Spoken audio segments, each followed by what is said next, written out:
Yo. Can you hear me? You listening to WAW. What a week. Yeah. What a week. Welcome to WOW What a Week. We have guests today who've become more in touch with, shall we say, animal sides. We have someone who's familiar with being sneaky like a fox. We have a cow who recently became a hippo. We have someone who's an early bird. And as usual, we have a determined bear type who has direct and powerful views on politics. So welcome back to the menagerie. That is WOW What a Week. This is Wow! What a week. What a week. You can't make this shit up. Probably one of the longest serving black comedians on the continent. Our guest is in the building. Comedians in general are animals of a unique nature. Our next guest has been referred to in the bovine sense, as in ke norox. He's jumped onto different topics like a squirrel, and recently has been the source of interest as a hippo on The Masked Singer. So we thought we'd ask him to join us in our little circus. Please give a wow welcome to David Cow. David Mojale from Zwandile Cosmos Cow. How did you get a million names like that? What's going on? Your mother was a comedian, eh? So, fit this on a page. So David Mojale, I'm named after. Yeah. My grandfather named me after one of his brothers. Okay. Who was last born in their family. Yes, sir. And then Mzwandile, my grandmother, is from Matatiele, so she was Xhosa, or she's Xhosa from Poko before Kau. Sure. And then what I found recently, the Cosmos, on the way to church on my baptismal, at home in Kroonstad, from the old location to the Catholic church, there were these flowers that were growing, which are Cosmos flowers. And my uncle, one of my uncles says, I think on the way to church, that's where my grandmother, so it's in my baptismal certificate, but it's not in my ID. Yes. And it's not in my birth certificate, the Cosmos name. Yes. So that's where the Cosmos. That's where the name comes from, yeah. So and you're going to be a star and be out there in the cosmos. Huh? I was looking, I was using that app, the Stars What app, because the moon looked quite nice on 2 days ago, before the rain yesterday. Yes, sir. 2 nights ago. It was beautiful, and then all the other star signs around it. And, well, with that app, if that app is anything to go by. Yes, sir. So, David yeah, man. Cow, welcome, my dude. Look, the universe, cosmos, the cosmic, there's a connection. It's a big connection that I hope people find their own at some point. Absolutely. My man, like I said, you're one of the longest serving comedians on the continent. 25 years in October, to be specific. And still at it. Yeah, man. I think I'm renewed now. I've been doing some one-man shows. I've been on stage quite a bit this year. And I feel like I'm probably as funny as I was when I started. Would you say there's a rebirth happening? Yeah, definitely. Yeah. Not just in my comedy, just me personally. Sure. So, but that obviously goes into my comedy, and also that's what's made me or defined who I am to some extent. And then there's a rebirth of that. Before you go through a rebirth, did you ever go through a stage where you thought, maybe it's time to hang it up? I've done this, it's time. So I've done it or pronounced it a few times. I mean, I've done 1 or 2 shows where I was like, this is my last show. You're the Barbara Streisand of comedy. But because I knew there's so many other things I could do, by the way. But it's just that I'm known for doing stand-up comedy. Sure. And then I started discovering or finding other comedians, and I thought I was doing it well. And maybe I also got caught up in doing that more than just me doing my stand-up. So I was doing more with other people, more lineups. It's Black Songly now, 19 years. And but because it's also like a calling, I can't walk away from it. And I've learned that I can't, actually, you can never stop being a comedian. Yes, sir. I mean, Bill Cosby, before he was cancelled or arrested, he had, I think, 2 TV shows coming up, one on Netflix. He had a sold-out show and dates that he was starting to tour in his 60s or late, whatever age he was. And his pharmacist was taking orders already for for backstage, for guests. That's old. But man. it's a crazy story. You know, you look at it the same as R. Kelly, Sure. especially Hollywood or maybe even politics. Everybody knows what everyone is doing, but Yes. it'll only come out when it's in the interest of someone When it's else. time. Yeah. Yeah. When it's time to deal with They'll you. sit on your shit until Yeah, it's time. pretty much. I think that's mainly how the world works, or at least people that are. Because even with in R. certain Kelly, positions. we knew back in 1993 when he married a child that, okay, this is where this guy is. Yeah. We knew back then already. Yeah. But because it's not in the interest of Record anyone companies at the time to bury events your cash companies. cow, Yeah. you kind of give him rope. Yeah. So he thinks he's a cowboy. Give him rope. But keep the evidence or Yes. gather. Absolutely. So, but I mean, the point is, you know, in his 60s, Bill Cosby could have still. Chappelle disappeared for 10 years straight, Yeah.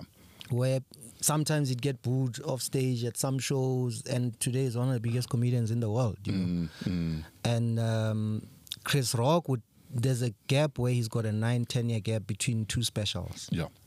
Maybe making movies in between, blah, blah, blah, blah, blah. And then you got guys that are touring every year or every 2 years. And but for me, one thing I've known, I can always do this. I can do this in my sleep.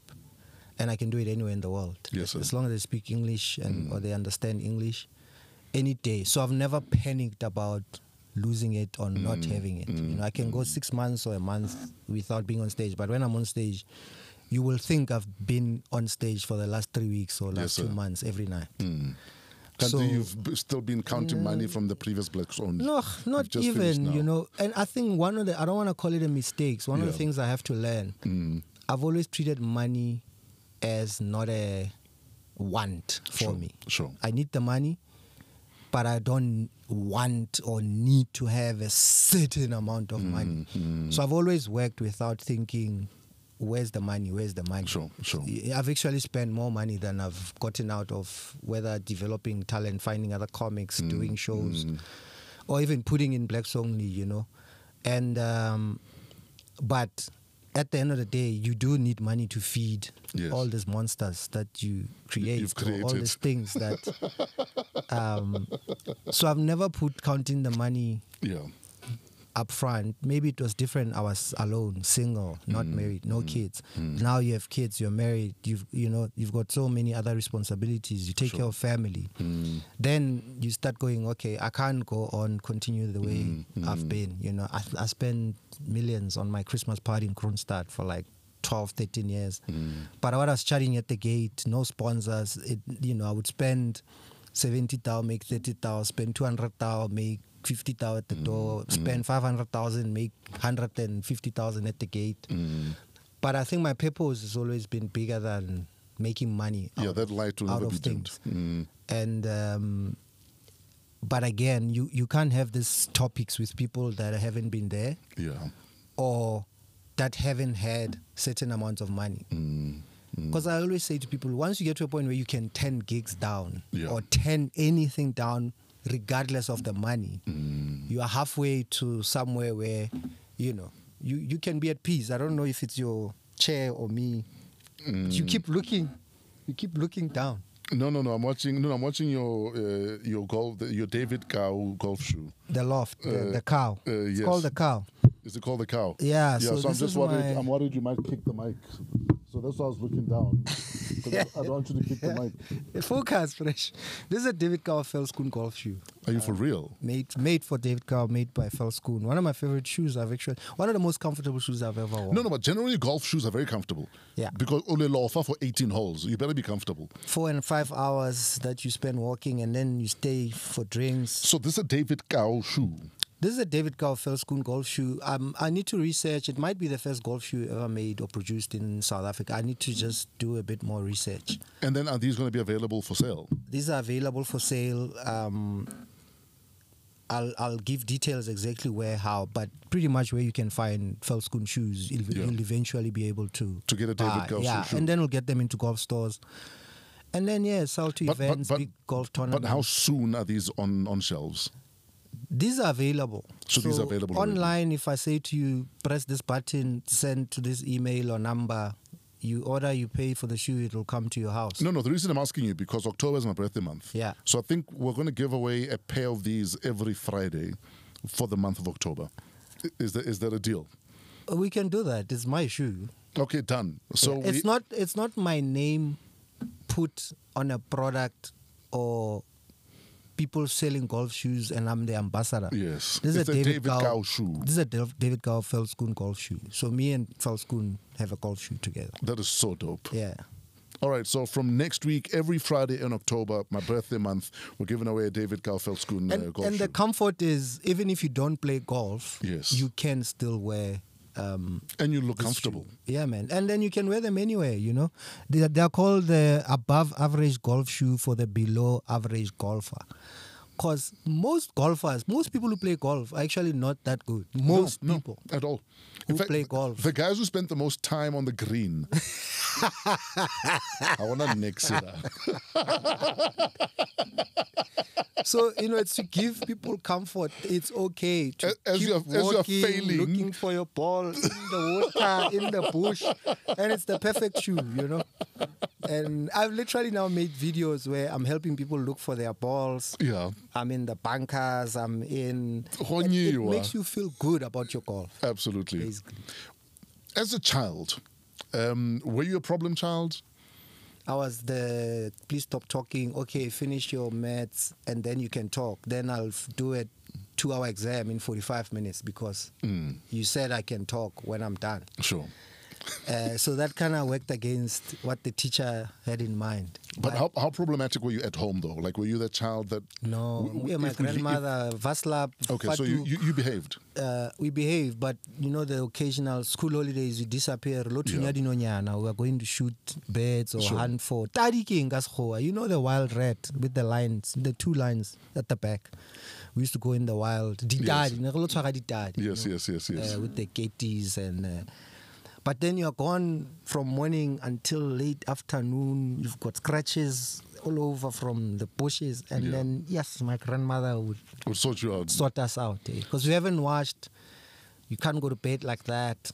We once went to a recording, La Poloch. Sure. You know La Poloch? There used to be these variety shows back on SABC. They came to record in Kronstadt at the stadium. And we go there, we disappear. We don't tell anyone. Don't tell my grandmother. I think it was me and my cousin, Sorrello. Yeah, we come back home. My grandmother is like, where the hell have you been? No one knew where you were.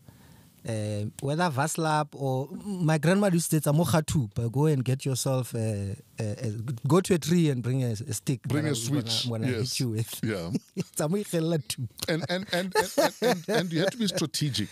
Because if it's too small, she's going to get the biggest one. Same as bring what Lisa ruler or lesokwana, choose your poison. Yeah, but you'll always look for the weakest and the lightest, whatever. Because for me, I knew that if I bring the smallest or the weakest, she's going to go find something bigger. Yeah. So I always looked for something in the middle so that we just get it out of the way. I always looked for the nearest available, not so hectic.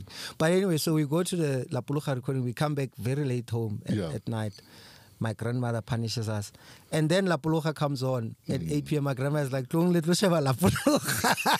Can it 2 episodes? No, it was pre-recorded. Okay. So it was other episodes. But the fact that we were moved for going to this recording. And then you still come back. There's your La Polocha on TV. So there's a story in the US. This mom confiscated tech from her kids. Yeah. They're 10 and 11. They're in Florida. And they decided that they're so upset, they took her car and decided they're running away from home. 10 and 11. 10 and 11. And they were caught 320 Ks away from Florida. They were driving to Los Angeles. 320 Ks. They drove 320 Ks. Said, no, we're done. We're out. 10 and 11. They were found on, I think, one of the interstate highways. So here's the thing about the US. So I drove, I think, 2017. Yeah. Remember, I used to be sponsored here by General Motors. And they left the country, blah, blah, blah. So Brian Olson, who used to sponsor us here, went back to the US. And then, so I had a Cadillac 4x4 in the Escalade. Yes, sir. And we drove from Richfield, Connecticut, which is 2 hours from New York, to Disney World with my wife and my 2 kids at the time. Sure. I think Aliyah was 5, Deo was 10 or 11 or whatever. So I drove for 1,100 miles, which is about 1,700 kilometers. So it's almost like from Musina to Cape Town. Yes. Going there 3 days, coming back Jeez. 2 days. But where I was going, the A1 or the American highway, your N1, it's just straight. Yeah. It's weird, but There's literally There's nothing. Yeah, but where I'm trying to go, it's possible that someone can just drive And go. 320 kilometers in the US without necessarily, we need to park, we must off-ramp here, there's a weight bridge, then you can literally just get on the highway. And it's just you and tumbleweeds. Yeah. Once in a while, there's a And tumbleweed. then every maybe 100 miles or so, there's 6 hotels, there's shops, there's It's very interesting because we would drive. When I'm tired, then we decide the next stop, we're going to book a room, sleep, whatever, wake up again tomorrow, drive. Okay, guys, I'm tired. Let's rest. There's always like a hotel, whatever. But for me, because I'm trying to also understand, I mean, that's like my kids live in Joburg, driving past Kronstadt, or driving to getting stopped in Winberg. Driving to my Yeah. The coach at my Yeah. And I the 10 don't and know if 11. Here you'll probably hit a pothole reversing out of your house. Your kids reversing out of your house. They're going to hit a pothole. And the trip is Then over. the robots are not working. Then it's like, Mom, we need to change the tire. What do you mean? Where are you? What do you mean we need to change the tire? Yeah, we hit a pothole. Where? What do you mean we hit a pothole? Then they get to Brits and then they try and drink the water. It's like, Ish, Mom, we have a problem. We drank the water. Come and help. They won't get far. But America is a strange country, man. You know, they just lost a jet. I mean, not a jet, an is it an F-16? Oh, yes. They lost like I think a $40 million A jet. military fighter jet. Yeah. Which the story is, I think there were 2, or there was a training thing, and then the other one lost all its electronics or something, and then the pilot just ejected. Yeah. And then no one can find it because it's also self-flying, whatever technology. Yes. I mean, I think in a day or so it might have crashed somewhere, and they don't know. But for a country like America to come out and say we're gonna fight every war in the world and free every country, but we have lost our jet. We've lost the fighter jet. Yeah. We don't. If you find it, this is the crazy thing. Yeah. They said to the public, please, anyone in Brits, if you find our fighter jet, just tell us where it is. Speaking of jet, there's a British Airways pilot who's in Kak. I mean, have you ever had like a bender of a night, like maybe in your younger years, where you're like, you don't even remember half of the night, or it was wild? So you know me, I only started drinking wine like 6 years ago. So I've gone. So you've never had wild nights? Not remember. So there was no drugs or alcohol But I've partied, stayed up, go from a club to the airport or hotel, take my bag, shower to the airport. We used to travel to Lesotho a lot. Or to your gigs. I used to stalk you guys, you and Glenn Lewis. We used to convoy to Lesotho with David Gao and Glenn and he'd be very, very sober, but it's okay. That was my cola tonic and ginger ale vibes, you know. So those were hectic nights, but we never woke up. You guys didn't touch a drop of alcohol. I think maybe that was also the attraction. We barely drank. I think that was the attraction as well. Yeah. DJ Cleo, when he used to produce for you. We were shooting Tropic Island of Treasure in Cancun, Mexico. Yeah. And so this is about almost 12, 13 years ago. Cancun? Yeah, we're shooting Cancun. So we'd literally shoot every morning from about 8 until 5 p.m. Yeah. So 8 in the morning until 5 p.m. we're shooting, non-stop. Yeah. Sometimes we're driving out of Cancun into Mexico, where you don't know if you're going to get kidnapped for ransom or not. And then we'd have dinner around 6, 7. And then at night we'd go out and we'd come back at 5 in the morning. And then you shoot again at 8. I don't remember 3 of those nights, how I got back into my room. I think because Zola Hashatsi was our runner guy. He looked after all of us. So I'd like to actually thank Zola for making sure we're safe. Yeah. Because I'd always wake up in my bed, but I Yeah. don't know how. Because we drink tequila the whole night. So for me, Yeah. that I would do in a, you know what, next week we're taking time off, me, this person, that person, we're going to do this, we're going to do that. But it'll be almost not necessarily controlled or in a control space, but there has to be someone To watch the other man. who can put everyone in a car or say, guys, Yeah. let's go. Or make sure then you are in your room, you know. Yeah. And there's no other man in the bed who pretended And that was to my be a worry. woman. No, that was my worry. I was going to wake up next to That Raul. you wake up. I want to wake up next to Raul with a mustache, and I'm like, la cucaracha, la cucaracha. Ah, you wake up and say things like Maxwell apparently said, shout out to my Haitians and Latinos in the room. When you, At DSTV Delicious. apparently, I don't know if it's. I was there, but I mean, I didn't hear that. Someone tweeted, "How was Delicious first?" Someone said it was okay until Maxwell said, "Shout out to Haitians and Latinos." I don't know. Apparently Ringo walked off stage. I saw a video on his Instagram. Yeah. I don't know if he was done performing or. No. But he doesn't say much. He just says. He says they were treated promoters- shit. Yeah, he says locals different. locals were treated shit in a nutshell. Yeah. He also says that because I think I understand why the lineup is the way it is. It's Yeah, so you that and I understand, it- especially if you do your own events. It's so that everyone Get people there. to get people there early. So it's not even that you are an opening act. No. You know the You are the attraction to get people there Yeah, at a certain time. That's why there's a lineup when you like buy that. tickets. Yeah. So, but it's unfortunate that, for instance, like Arrested Development. Yeah. When they were on stage, not many people were there already. Yeah. So I think we need to step up as attenders of festivals. Of course. And get there early. It's You not. see, It's not in- to say because you're on a midday, you are an opener. No. Everyone was prime time. We just show up late. Fresh, if you call me now and say there's a gig somewhere tonight, tomorrow, Yeah. when I arrive, I want to go on stage. If you had plans of me closing the show, Yeah. or you said to me, you'll probably be on at 9, then the gig is running late, then you are starting 20 to 9. I've already planned my life that Exactly. 9 o'clock I'm on stage. Whether there's 4 other acts or they are all opening acts, me at 9, I want to I'm go on stage. Yeah. Yes. So Absolutely. for I think for performers, maybe it's a personal thing. There's always the headlining thing, which Yes, comedians do a lot, especially newer comedians who there's a status that comes with I'm headlining or I'm closing Oh yes. a Yes. show. Yes. But for me right now, Chief, It's fine. I'll open. I'll open for you. I will and open, it's I'm fine. done. I'm going home. We once did a gig in Kwamhlanga with Mdu, Elton Mduduzi. Yeah, Mdu is like the king of Kamhlanga. Yeah. So me, Ndumi Solindi, Siaseya, Mashabela, I think Mashabela was there, Elton. I don't remember how many years ago, maybe 2-3 years ago. So obviously, I mean, these are literally 5 headliners, right? Yeah. And then Mdu would go on, do whatever.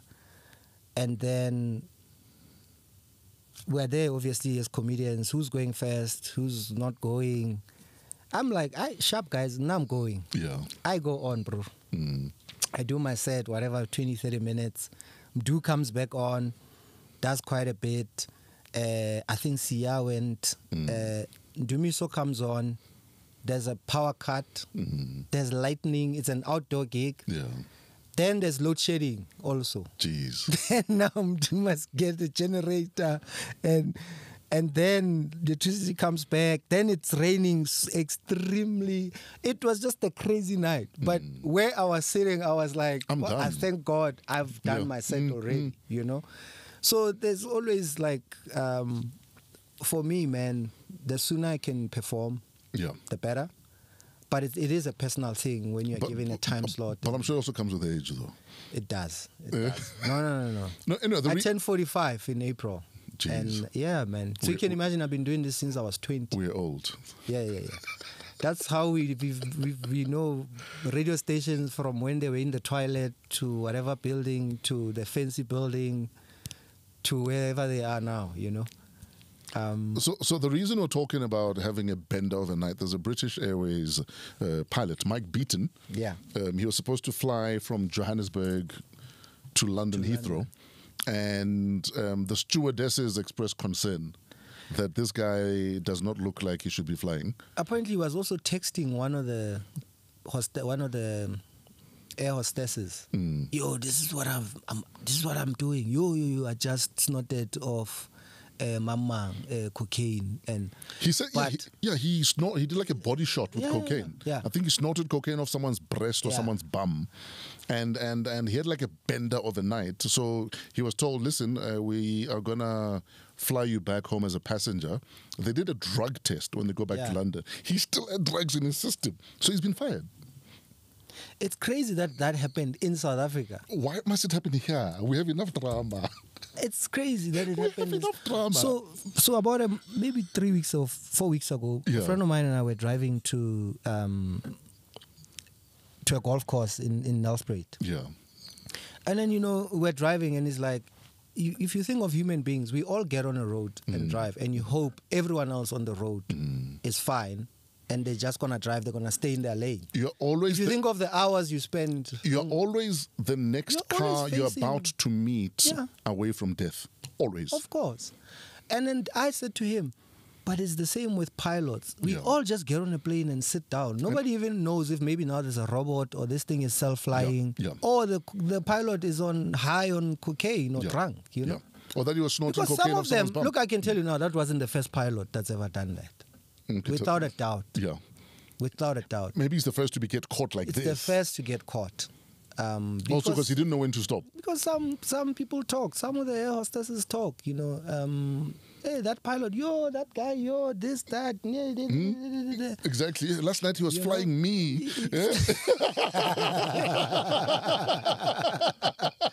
So it makes no sense, half of the things that happen in South Africa. Friend. Absolutely.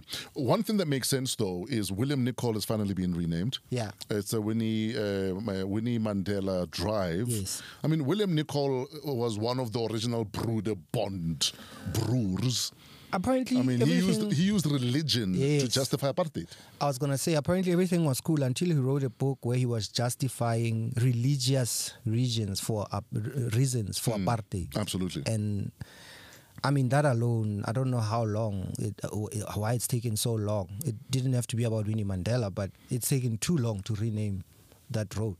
And maybe that is why William Nicol has always just been a traffic nightmare. No, the ancestors are like, we need to change this It's name. William Nicol. Dude. Any day is tea time. If it's not traffic, it's traffic cops. Dude, I was looking for property 2008, 2009. Nice property in 4 ways. But I was like, not this traffic.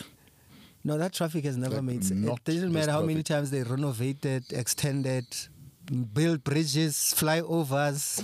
William Nicol is special. Maybe Mama Winnie will give us a sign. And traffic will start flowing. A sign and appointment. Apparently this William Nicol guy was quite a number. I mean, during World War II, obviously there were South African troops fighting with the Allied forces, on the side of the Allied forces in North Africa. Yeah. And William Nicol went to visit South African troops. Yeah. He was upset that there were black troops there also. No. That name should have gone long time ago. There were the many troops. signs. We were given signs. I think Mama Winnie gave us signs long time ago that, hey, guys, rather put my name on this thing, because that's a lot of signs. But this is the thing. There's so many things, Fresh, that don't make sense that government has done. Sure. There's a lot of things that make sense that government hasn't done or has taken so long to do. I mean, here where you are recording the podcast, just this facility and what it does, right? If there's no reason why South Africa shouldn't have a place like this in every town or every major township, metro, every township, or a township for that matter. There is absolutely no reason. Had we taken, yes, okay, fine, maybe Mangope might have upset comrades. But have we taken the Mabana model of having a youth center where it's like it's an excellence, a center of excellence for young people, for talent, where talent is incubated, it is nurtured, it is grown. Yeah, it makes no sense. This country would be on a different trajectory. Technical colleges that closed down. But you're friends with half of these guys. You play golf with them. What do they say when you're playing golf? No, they don't play golf. They play terrible golf when they play. So Okay. you avoid them. So the last time you played golf with the comrades? You know what's crazy with golf? When Yeah. I started playing in 2019. Yeah. I was that guy where people sit and they go, we are going on a trip to go play this course. Who are we taking? Okay, Yeah. Fresh. So how's David's golf? Not Yeah. at the no. Someone else. Not Someone. yet. Yeah, He's so, so golfers have that thing of who are we playing with? Yeah. And not yes, that guy. Yes, we are cuck. No, that guy. No, But he's very not that cuck. guy. Yeah. So, but the reason I became friends with these people and I got involved is Sure. I thought we could help and be part of solutions, you know? But I guess politicians have their own calling and their own missions. So at the time, though, that you're playing golf with comrades or you... I don't play golf with comrades. Or you're hanging out with comrades. What conversations do you guys have, though? They tell us how when you're in government, you can do absolutely nothing. When you're out of government, you know exactly what to do. Even they themselves. And they made all these rules and red tape that's preventing them from doing anything. Yeah. Anything, Fresh. A leader in this country, if you wake up and decide from now on, William Nicol is a one-way road, we are going. Lela voting, consulting, and having commissions, and then investigations, and then reports on reports, and then you're out of office, and then doing nothing and about then the you reports. still do nothing. Yeah. Right. So same with talent. There's decisions that whether you're a Minister of Arts and Culture or MEC or a mayor in your town, and you wake up and you say, from tomorrow onwards, this and this and this must happen. For me, at least, that's how I think things should be run. Sure. The country should be run like a company, right? And so if you're not delivering, you must go. Yeah. So the craziest thing, knowing some of the politicians, is that they tell you themselves. It's the weirdest thing, Fresh. Everyone not in government Like, knows exactly what to do. Chief, my hands are tied. Yeah. It's like, what you mean? But you're in government. Yeah. What do you mean your hands are tied? Crime can end tomorrow in South Africa. Yeah. If government, political will, police, commissioners, leaders, ministers, president want crime to end tomorrow in this country, it can. It's not rocket science. Everywhere where we grew up, Fresh, everyone in every township knows who's the criminal, Sure. who steals from that person, won't steal from you, where to go if your car or something has been almost every township, everyone knows who does what. We could stop crime like this. The intelligence is there, right? So there is absolutely no reason why we are living the way we are living today. David. It's just the will. Absolutely. When's your next show, my guy? Where can we catch you on stage? So the big one, Black Song Comedy Show, 7th October, Monte Casino. Next week, Saturday. It's 19 years of Black Song, man. Dude, you've been at it. I probably have pictures of you at some of the shows backstage. Yes, and I think my first Blacks Only, or my second Blacks Only, that like I really remember, was probably 2006 at the Sandton Convention Center. So 2005. 2005. Where YFM was a media partner. Yes, that's White the people one. were the first people at the venue, around 6. The That's venue the was still one, closed. yes. It was the second ever Black I'd Song just come Comedy back Show. from Spain. Yeah, it Yes. was the second ever. So the first one was 2004 at Yes. the Mandela Theatre. And 19 years later, man, we did the Dome 2018, almost 10,000 people, and now it's a dealership. Fresh. And some comedians are carrying on like old cars. So 19 years of Blacks Only, man. Congratulations, my dude. And thanks, man. I'm hoping to have a big one next year. Yes, sir. Mark Lottering, Tatsun Konzo, Mojak Lehoko Mutebe, Tapelo King Flat, Alan Committee, Yes, sir. Celeste Ntuli, one of my faves. It's crazy. Tats and Celeste both come from So You Think You're Funny. 12, 13 years ago, Mpo Pops as well, but Mpo is not on the lineup. And then I've got Port Elizabeth or Gqeberha, 13th, 14th October, my one-man show there. Yes, sir. 19, 20, 21, 22nd October, I've got my one-man show at the Lyric Theatre. So you're busy. David is busy. October is quite a busy month. Yes, sir. I need to do like a TikTok and use I'm unavailable. And then put all the dates and for social media, just for control. But for now, we will see David on the 7th of October. 7th October, Monte Johannesburg. Casino, Celestine Tuli, Mark Yeah. Lottering, Allen Committee, Tansin Konzo, Mojek Lehoku, Momu Tebe Tapelo King, Flat Mamecha. And it's going to be a dope show. Please get your tickets. 7th October, The tickets. next week, Saturday. I wonder if the relationship with black people and getting tickets in advance. Yeah. It's padile, boy. Okay, don't get tickets. We'll see you at the door, 7th of funny. October. Tickets are at Ticket Pro. But the crazy thing, everyone knows they're coming. Yeah. Fresh. Yeah. Everyone has every intention of coming. And then there's a 1 hour traffic backlog just coming in. That's why I get there early, have dinner, whatever. You know. Book a night if you can. And A lot of people have always done that, just book a especially night. for Black Songlies. Yes. People travel from outside Joburg as Yes, well. sir.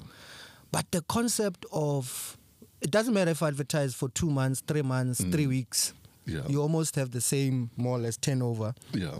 But it's given me heart attacks. I've been to emergency rooms many times, whether it was anxiety, where I thought I was having heart attacks, by the way. 3 times, 4 times. Yeah. But I've had to let it go. I've had to accept it. But it's Yes, also sir. one of those things, again, with time, age. Yeah. Some of the things you accept, this one is not for me. Yeah. I can't change I've this got my one. I'm partner, not going to Ronnie worry Quinn. about it. Yeah, so there's a time I stopped checking Yeah. ticket sales. Sure. I show up at the gig. Obviously, if there's a problem or emergencies, I would know. I'm also doing what I need to know or what I need to do Yes, sir. to get things in place. Roddy Quinn, who's been there with me. It's crazy that a white person had to pay for Black Songly to exist. You know? Because most black people with money, no, we must do something. No. And then when you've done it, why was Valela Pandle? Why are you closing us outside? And it's the But I told you and this it's the thing weird. that I'm doing. What's even more upsetting is the very same people that you could have been a partner or could have funded Yeah. are the same people who won't buy tickets and will ask you for a promo. Yeah. The same people. No. We have a lot of issues. it's annoying. We It's need a annoying. black meeting. We need a meeting. In fact, could we have a black in fact, please set a date. We're Okay. gonna just ask white people to excuse us. We're gonna Yeah. meet some. We'll choose a town. Stand out. You know those, please wait for us outside. They can go to Botswana We're gonna or ask Lesotho, white people, Namibia. colored people, even Indian people. Yeah. Just black people. We're gonna just have a meeting. Yeah. We need a meeting. Black people of African descent. We are going to. No, we need a meeting. We're gonna have an intervention on ourselves. We need an intervention on ourselves. as black Africans and South Africans in particular. Very Things true. work different in the rest of the continent, Fred. Very true. When Baskin Mouth is doing shows, his shows in London are sponsored by Nigerian banks, Yes. basically. Yeah. So we are the ones, Dude, this tip of the my continent. man, East Africans are Boss. creating millionaires of their Boss. stars. Boss. West Africans are doing the same. Tina, we're happy when David Gawa told David is losing his house. Yeah. I was like, where did he think he's going to end up? So He must do a show at that house. no, we need an intervention, a serious one. Yes, yes. Serious, now I'm serious upset. You've upset me. You No, must leave man. now. No, but it's look, just go buy tickets Yeah. in advance. Exactly. Because we can add more shows, make more money, pay more people, employ more people, pay more comedians. Exactly. That's all it is. So Yeah. the turnaround, the problem is I've paid for the venue already. If tickets were bought in advance, I could add another show. Oh, yes. Less expensive. Yes. But that doesn't happen because only on Even the mic day, is running away. It's like it's black. The isn't mic it? is like It's no. black. The mic is it's like a black mic. I'm leaving black people be. It's a- So the trick is you find out on the day the show sells out, but it's too late to add another show. Exactly. right? Exactly. So which then economically just means events that have white, colored Indian people have a bigger chance of selling out, of adding more shows, Yes. and just generating more money and more income for everyone involved. And it's just it is what it is. Yes, man. sir. Yeah. Ladies and gentlemen, an inspiration of a businessman, Little Wang. Brown Cow, is about to leave the building. Thanks for the invite, brother. And, My man, thank and you. Congratulations. This is fantastic. Thank you very much, brother. I might do a podcast, not something else totally different. Yeah. More about just everyone just Do a podcast on golfing. definitely. Yeah. Definitely. That's gonna happen. Or the link Golf between, has changed my life. Or the link between Comrades Golf and, There is no and link. Service Deliver. There's no link. no, not in the same sentence. In fact, if we have a podcast about service delivery, there'll be no comrades in the Yeah, podcast. yeah. Neither as guests or any nothing. We are. Listen, Fresh. Imagine living in one of the most expensive suburbs in this country, and you must go fetch water from a water tanker. Are you fetching water from? Not me. I don't live in the most expensive suburb, okay. but I've watched people do. Okay. I've seen. But you're in the second most expensive one. No, and you're also using a water tank. No. Yeah. Luckily, I had my episode, but I actually just went to buy water because when it happens, it's either now the kids must drink, your wife must cook. So there's not even time for the water tank people to bring the tankers or the tender RFQ or to call the person. By the time that arrives, you've had to at least buy a few liters. Imagine. You know, I never dreamt I'd see this country there, but we are here. David Gao, never ever going to play golf again with a comrade. Do you play golf? No, not interested. Golf changed my life. One day I'll tell the story. But best decision I made for myself mentally and to some extent financially. Yeah, you're away from your wife the whole day. It will change your life. My wife is awesome. I love your wife. She's an awesome human being. I think she's the one who needs me to give her time on her, especially me and the kids. Oh, yes. We are a lot. Yeah. I know we are too much. So she needs to start playing golf so she can leave me at home with the kids. If this was the Grammys, would start the music going because he doesn't stop. David Gao, ladies and I gotta gentlemen, go. make some noise. Black Zombie, 7th of October, out at Monte Casino. Please get your tickets. This is What a week. What a Week. This kid really kicks. Welcome back to WOW What a Week, where we celebrate youth of Africa. Youth is anyone under 35. Under 35. So you almost just made it. Our guest is in the building. There's a saying that when life gives you lemons, make lemonade. Well, our next guest grew up without many lemon trees around. In fact, she grew up in a place called Orange Farm. But there weren't that many orange trees around there either. However, she toughened up, persevered, and has had a fruitful career so far. Please give a wow welcome to Mpumi Msakazi Mlambo. Hello, Msakazi. Hello. How are you doing? I'm great. Fan of your work. That's why we have you here. And we try as much as we can to celebrate young Africans, and you're one such African. Thank you so much. So welcome. Thank you. I appreciate it. Earlier on, you were saying you're nervous. Why are you nervous? I am. I'm very nervous. Because it's like it's a weird moment for me, right? So I'm 13 years old. Yes. I'm in my room and I'm just fantasizing about what it is that I want to do. And part of it is you and many other radio hosts in the country. I go as far as when I'm about 15, 16 to sneak out so I could be at a party and grab a picture with you, which I did. Sorry, Mom. So which party was this? It was, I'm from the South, so Wemapan. Oh, yes. That was big. Oh, Wemapan was massive. Big. So you sneaked out and came to Wemapan? Let me tell, it was such a crazy, I convinced all my friends. That was a Mahuta gig. Yes.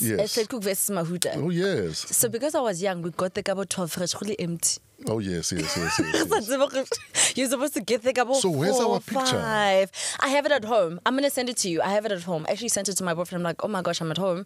I'm going through my album. I'm like, oh, you won't believe who I just found in my album. Fresh. Yeah. I've got one with you. That particular day, it was you. It was Mpumi Boy. Yes. It was McG.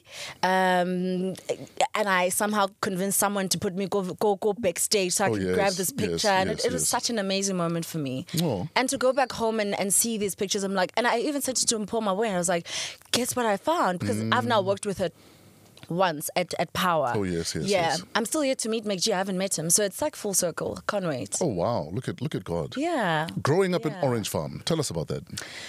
What was it like? Yeah. So, because Nekile tomboy, we used to play the topo. It's about topo. Yeah. Yeah. We used to play the topo. For those that don't, though, please just explain what that is. I actually don't know what it is in English. King topo in English, guys. Spinning top. Spinning top. Yeah, yes. Spinning top, strings, and of course bricks as well. Used to play with that. Dragon Ball Z tokens, Pokemon tokens. Sure. I played with a lot of boys, so that's literally it. re tsamaye re go a community hall to go swim. So it's a long walk. So you have to pack food, backpack, and walk with the boys. And you go there. You don't know how to swim. You're gonna find out. You're gonna fuck around and find out. And then you forgot the lotion. Yeah, now umbashi, say you're going back home. and you're also hungry. You're walking back home. Yeah. So that's it. And sounds like a memorable childhood. it was so beautiful. Yeah. And school was very fun. Primary school was very fun. I think primary school made Msakazi because that's we used to have like a fake radio station, speaker say one microphone, and you'd have to commentate good gaming and tell people what's happening so was on this that a Friday. school thing? It was just a school thing. Oh wow, yeah, it was just a school thing. So my primary school teacher, Mem Skele, shout out to her. She would basically just put a speaker, le microphone. Okay, when uzobatshela ukuthi today kenzakala khuluma. That is amazing. You say, and then when there's a game going on, we're commentator. It is just amazing. Yeah. Oh, wow. So my first time in the Orange Farm booking area, YFM was 6 months old. Yeah. And then I get my first booking. Were you not scared? Let me tell you the story. So I'd heard a lot about Orange Farm and Sebokeng. Yeah. Also because I'm a lover of history, I understood exactly what happened pre-94 in and that how we area. got there as well. Absolutely. You know, I understood that Mama Winnie used to hide out a lot in that area. I understood about the skirmishes between the underground movement and Maburu. So I understood that area. So I'm worried that I hope I'm going to be fine. Because also you come from bots, like exactly. It's so peaceful. But because I knew everything that I knew already about that area, I'm like, this is my first gig in Sebokeng, and I don't know what to expect. Like I said, I'm on YFM for 6 months. I'm on Studio Mix for 4 months. So which year are we looking at here? This is just before winter 1998. Okay. So I remember myself and Thomas, who's now at Kaya, Bad Boy T. Yes. We'd been booked to judge a talent show at Springs High. Oh. So we drove to Springs High. Okay. And then from there we drove back to Bertram's at YFM. We picked up more cars and then we convoyed. So like 4-car convoy. Because I'm like, I need support. Definitely. You know that was one of my favorite gigs to this day. Oh, I'm glad. I'm glad. And to this day, I always tell people, generally, I feel safer in the hood than anywhere else. Same. I totally agree. I don't even jog in Bryanston. Yeah. At least go guys. Gentle floss in Bryanston. No. No, but yeah. I definitely I've been mugged in the hood though. I do feel safe. What do they take? So Nkgonwaka is from Kotladi. Yes, sir. Kosoweto. So I spent a lot of time Kosoweto. So it was winter. Kapere jacket taka identity pala ni to right identity with the kabangena jacket taka identity. I'm here. You know, emo gating emo phone I'm on mix it. These two guys come up to me, they're like, hey, Lerato, Lerato. I'm like, Lerato, can I get Lerato, kamo tamo bare ya na ba go bon se my sister. Katsama. Kitse ke fitla mo connect bantsha jacket bantsha ditlhako banka everything. Banka alles. Oh wow. Katsama ka khutlela go ntlong fela yalo. Humbled. Yo. Kajika ya bashimani bazola. Because you know when you're from Kotladi, Kotladi just a street away ke Zola. Sure. So there's a stereotype ya batho ba go Zola le ba komdeni.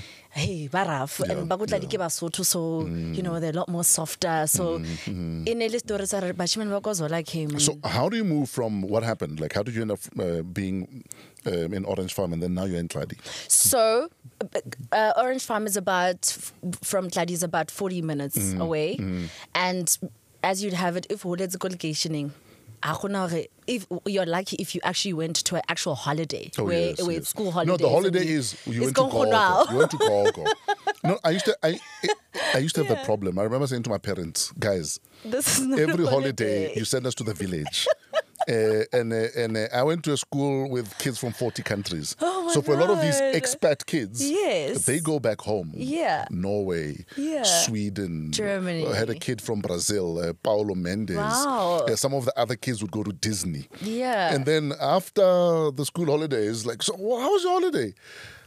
It was on holiday, man. Yeah. I was with Gogo. And Roma. And we were herding goats and Exactly. cattle. You know what I'm saying? So that's Tladi for me.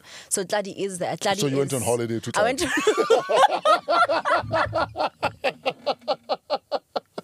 Sana fresh. Hey, Yeah.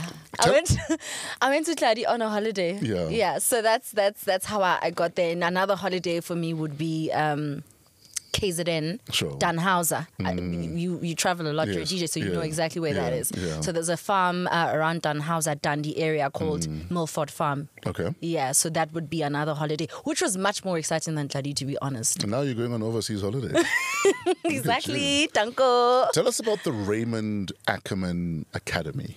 How did you end up there? And what would you say you took from there that you're applying in your career right now? Because you are a business. Yeah. The Raymond Ackerman Academy, so crazy story. So I was at UJ before that. Oh, yes. And I got kicked out. Why were you kicked out of UJ? Let's just say I didn't go to class. Jeez, okay. So Yeah. you're like me. I got F7'd, yeah. So I got kicked out. And then, and my dad had passed on the year before that. And then I went to school the following year. Okay. So now I've spent my dad's last money.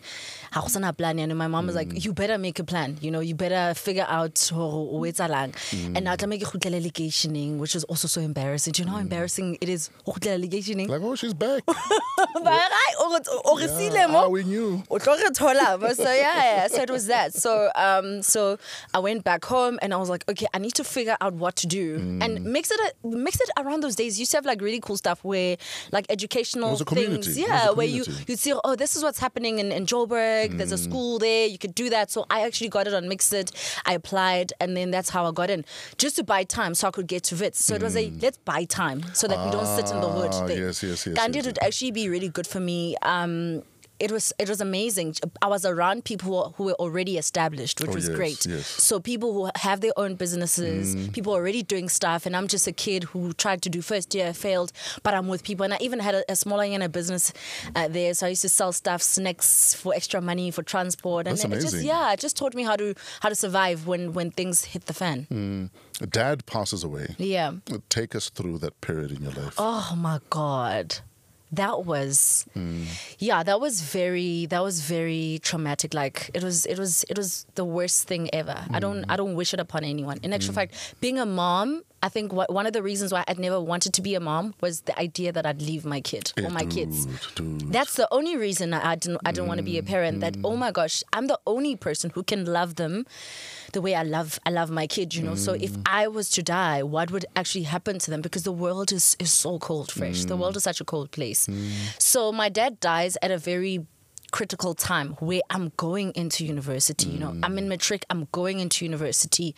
He's prepared all of this for me with my mom, and he's gone. And suddenly I need to survive uni first year, and at the same time I'm away from home. I'm having panic attacks. I'm thinking about my dad. So it was traumatic. And then there's also the pressure of Joburg here. And of course, I mean, firstly, to go range farm, I never went anywhere. So now, but to DJ fresh, to go vakamat, I'm like, yo. I'll see tomorrow, you know? Yeah, we worry about tomorrow. Absolutely. Right now, fresh. So what are you saying? Yeah. Shame, man. So dad passes away. Yeah. How does that change your relationship with Ma? Or does it? So interesting enough, my dad was like my mom. My mom is my dad. Okay. Yeah. So my dad had his own business, so he had more time. Sure. So that means he spent more time with me. When I came back from school, he would be making the sandwich. When it's raining, he would be picking me up. Yes. When I'm going to go do my hair, he would take me to go do my hair. Girl. So absolutely. So my relationship with my mom has always just remained that she's the dad. It's always like, yo dude, I need this, or yo dude, where are you good? I'm just checking up, whatever. Only recently that it's become much more closer because of my son, because then she wants to know how's Ntutugo, how is he fine, what's going on. Then I speak to her a lot more than I would normally, but she's just always been somebody who's like a friend, like Chomu Sharp. Okay, I know Sharp Kawona Sharp. Okay, no Chomi Sanda what? Do you know what I'm saying? So Yeah. it's becoming more meaningful now. Now, yes, absolutely. Yeah. And then Wits happens. Yes. You're studying what, psychology? Yes, I was studying clinical psychology. So how do you end up at Voice of Wits, So I used to. where you win Best Breakfast Show Ah, yes. on Campus Award? Yes, Look absolutely. at you, dog. So I used to work for. Would you say some of the radio play you guys did in primary school and all the other stuff you did was preparing you for that moment? That's it. That's it. Like I've spoken since I was six years old, and I went back to Zonke Zizwe just now. That's a primary school I went to go speak, and so they had one of the teachers be the MC, and the first thing I said was, no, you can't do that. You've got to let the kids be the MCs, because that's how I was made. Absolutely. Right? Guests would come. Stop being a steering. Absolutely. You're grown up already. I'm like, it's fine. no, you're a teacher. Let the kids MC this. This is their thing. Yes. You know, have an usher be one of the kids. Have some of the kids serve the food to the guests. Yes. That's the generation I grew up in, where we were made already that you knew there are guests coming. We need an MC. Okay, Mpumi is gonna MC. Yes. Mang Mang is gonna serve the food. Mang Mang is gonna clean. Yes. We were hands on. So I was created then. Like I was created on that stage. So by the time I got to Wits, it was really okay, we're doing it again. I'm just much older. Yeah. So I got to, when I got to Voice of Wits, how I actually got to Voice of Wits was that when I was doing my first year, I needed a job, right? So I was working at South Point. Do you know South Point? I know South The Point. big property company there. The big res. So everybody who was new in Joburg, who needed a place to stay, would have to come to me. Oh, yeah. Because I was doing the application form, whatever. So you're the gatekeeper there. So I'm like, ayo ya papa wena angeke uzuhlale la.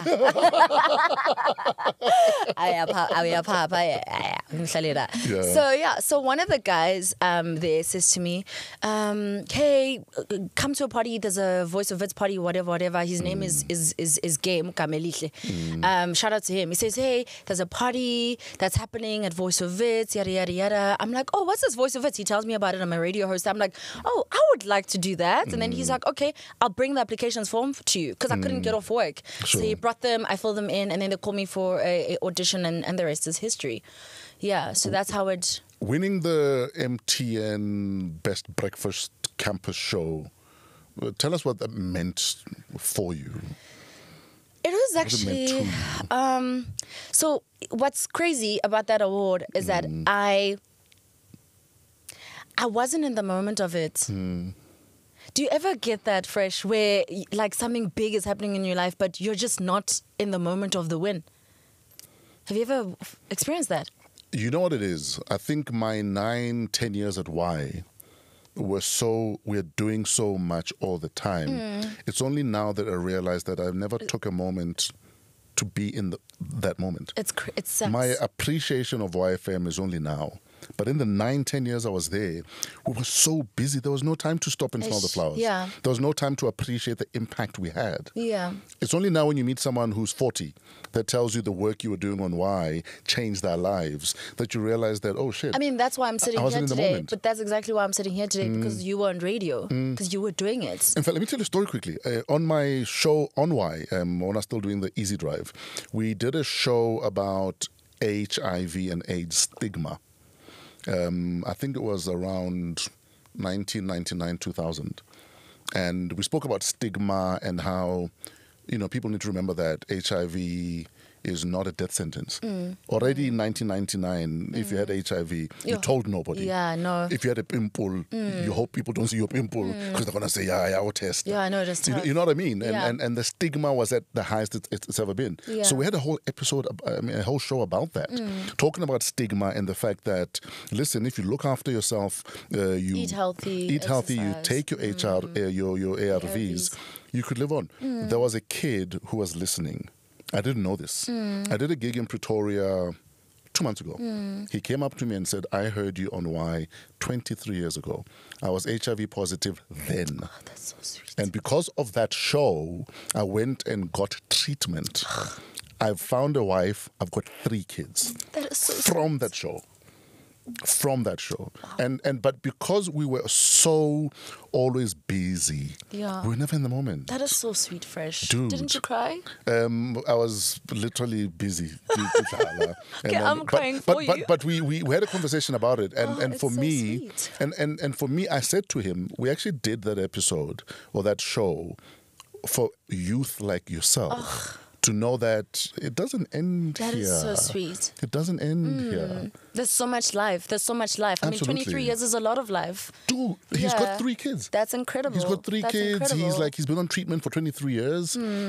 He says his viral load is on 0. And that's why It's I love undetectable. radio. It's I love undetectable. radio for that, Fresh. I Yeah. really love it. Like when you are alone in a room, you'd feel like you've got a friend on the other side. Yeah, absolutely. And they make you laugh, they upset you, they annoy you. And you're like, I'm back again. Every day, this is your friend. You grew up little. And I love it for that. There's just that loneliness. Like it just goes away. Yeah. Yeah. So when did you realize that this is a big deal that we've won a radio award? I haven't realized. Are you for real? No. Oh, wow. I haven't. So I was going through a really tough time. At university around that time. It's so tough. It was so tough financially, emotionally, just trying to get through it, trying to get a job. Surviving the city is hard. Guys, Josie's not easy. Yo. Josie can run with you and you lose yourself. It's not easy. Yeah. And it's probably worse for girls. It's worse. Yeah. Surviving the city is worse. So when you're about to be out of a bursary, you're about to graduate. Now you're like, rente. You know, now this award is coming. You're not even employed. Yeah. You get what I'm saying? I couldn't even means afford a nothing. dress to be Yes. at the. I wasn't there when I won. I couldn't be there. But I'm planning to get another one so I can arrive. No, dude, the best you, way. dude, you need to collect at least another 20 Yeah, awards. I want to collect so I can come through. Yeah. Why did you leave Power for Metro? Wow. Oh, Power is a station, by the way, if you don't know Power FM. Wow. I left Power. Actually, let me talk about getting at Power. Getting Yes. at Power was exactly that. It was a I'm starving, I need a job move. Okay. That's what it was. It was I need a job, I'm starving. I don't have the luxury to choose where I want to go. You did graduate though, right? I did, yes, I did. And I did postgrad again after that, yeah. So when Metro called, it felt, and it feels like, when he feels like, okay, you're with this dude, Wamrata Sharp. But the guy you had a crush on Mara, the now love of sees your you. life. Now You're like, look, non hlokometse ke o rata, I want on trainee ke sharp. sees you. I'm not an ugly duckling anymore. Yes. Yeah, But the guy I've liked since primary. Your dog. Like, so Emi Kodilong, the sharp. Dilo dis Do you remember where you were when you got the call from Metro? Yes, it was such a bittersweet moment. I was in the car. I'm on my way to Ricky's house because we just found out that Ricky Had passed away. passed on. So I'm an empath, right? Everything is. If I'm really sad, I'm sad. If I'm super happy, I'm happy. I've got that problem. Really, it sucks, right? And what I hate about it is even where you need to tell people where to get off, you almost think about what it's going to make them feel like before you even tell them. Yes. So sometimes you end up not telling people that you're fucking around because you feel sorry for them. Absolutely. Or you will tell them and then you'll feel bad for a whole week. Yes, you feel like I shouldn't have. So I hate that about myself. That my empathy leads 90% of what I do. It sucks, but it's a strength at the same time. But at the same time, it sucks. So I'm in the moment of Ricky and going there, and then I get this call, and I'm in the call, but I'm just like, I can't be excited. I couldn't be excited. I really couldn't. I was like happy. I'm like, yes, guys, okay, sharp. I'll take that, sharp. I got off the call, and we went, and I got there, and I was in so much distraught, Fresh. I was so heartbroken. I was so sad that even when I got back home, and my boyfriend was like, oh, this just happened. Come on, I'm just like, I couldn't do it. I think the moment where I really felt like, okay, it's really happening is only this year. So the whole year last year, I was also in that moment of, oh, am I really at Metro? Nice, yes. They're going to find out I'm a scam. I'm just thugging it out. Yeah. And then after a while, I'm like, They haven't found out, so I'm good. Isn't it overwhelming, though, that sometimes you doubt yourself at the height of everyone else seeing you? Dude, it is the worst thing. Everyone sees you. Dude. But you still have anxiety about, but what if they see me, but they might see through me? Dude, it's crazy. And I've been lying to myself for all these years. Crazy. How do you deal with that? So only now that I'm like, I know my unswembu. Yeah. But before that, I wasn't. But that's because of my man. Shout out to him. He's really confident. You've mentioned him 3 times I now. know. 3 times you've said my man. But he's got such he's been so great to me. So no, because I know him, and he's a cool dude. Yeah, so he's extremely confident and he believes in himself so much. And when he does something, he does it at the highest level. He's been like that since high school, probably. He rubbed off me. No, he's been that confident and cocky since high school. Really? Yeah. He rubbed off I'm me. not going to mention his name, but I'll leave it to you. Please, no, I'm not mentioning his name. No, I'm not. But please, Fresh, please. I just arrived. Okay. Yeah. Okay. So his confidence, watching him, it's crazy how when you're around certain people, they rub off you. That's why they say you must really choose like who you spend time with. We were discussing that with Euphonic just last week. Yeah. That you're the sum total of the 4 people you spend the most time with. Your success rate is dependent on that. Who How are you successful? with? Absolutely. Who are you with all the time? Yeah. Yeah. So I spend a lot of time with him, and I see him move. I see him like really going, America sharp, eating. Even when his food is shit, he'd be like, yeah, America, yeah. And you just eat it. Yo, get the ring. Yeah. And then he wonders why the plant is dying. And you keep going into the plant. But baby, you've gotten better. But yeah. So just watching him move like that. And as well, I have to add, Metro FM has a crop of confident women, trailblazers. Yes. It's got a crop of trailblazers. Lamise Holworthy, Lerato Khanyago, Ulendi Serame, all the girls there. You're in good company. I am in such good company. So it's for you to mess it up. Absolutely, yeah. So when I watch them move, I'm like, oh, they're moving at the highest level, They're confident about what they do. They love what they do. That rubbed off me, yeah. But can we also shout out generally management at Voice of Wits, though? Oh my God. Because Voice of Wits, I believe, is such a pool of talent and talent creators. And Fresh, it is at the, like I always say, it starts at the back front, like at the back, right? Sure. Where the first thing you're going to be told is that you can never jump on the mic without knowing how to research for your own show, put a script together, go on air to deliver the show, come back and cut clips, promos for your own show. So if you can't be a one-man show, we don't want you. That's the rule. That's the general rule. Yeah. Like you would have had to do it for Fresh. You would have had to. We used to do it for Zweli, who's at 947 right now. Yeah. We used to do it for a lot of the talent. Do you know that when we started at YFM, we were exactly that, where you didn't have a producer. Show producers is it's a now thing. Oh, okay. I had to literally research, produce my own show. People. If I need to call Jerry for the traffic update, I would call him myself and put him on hold. After that, we're cutting promos, we're recording jingles. And skits as well. One man. Oh my gosh, that's crazy. So you guys are spoiled now.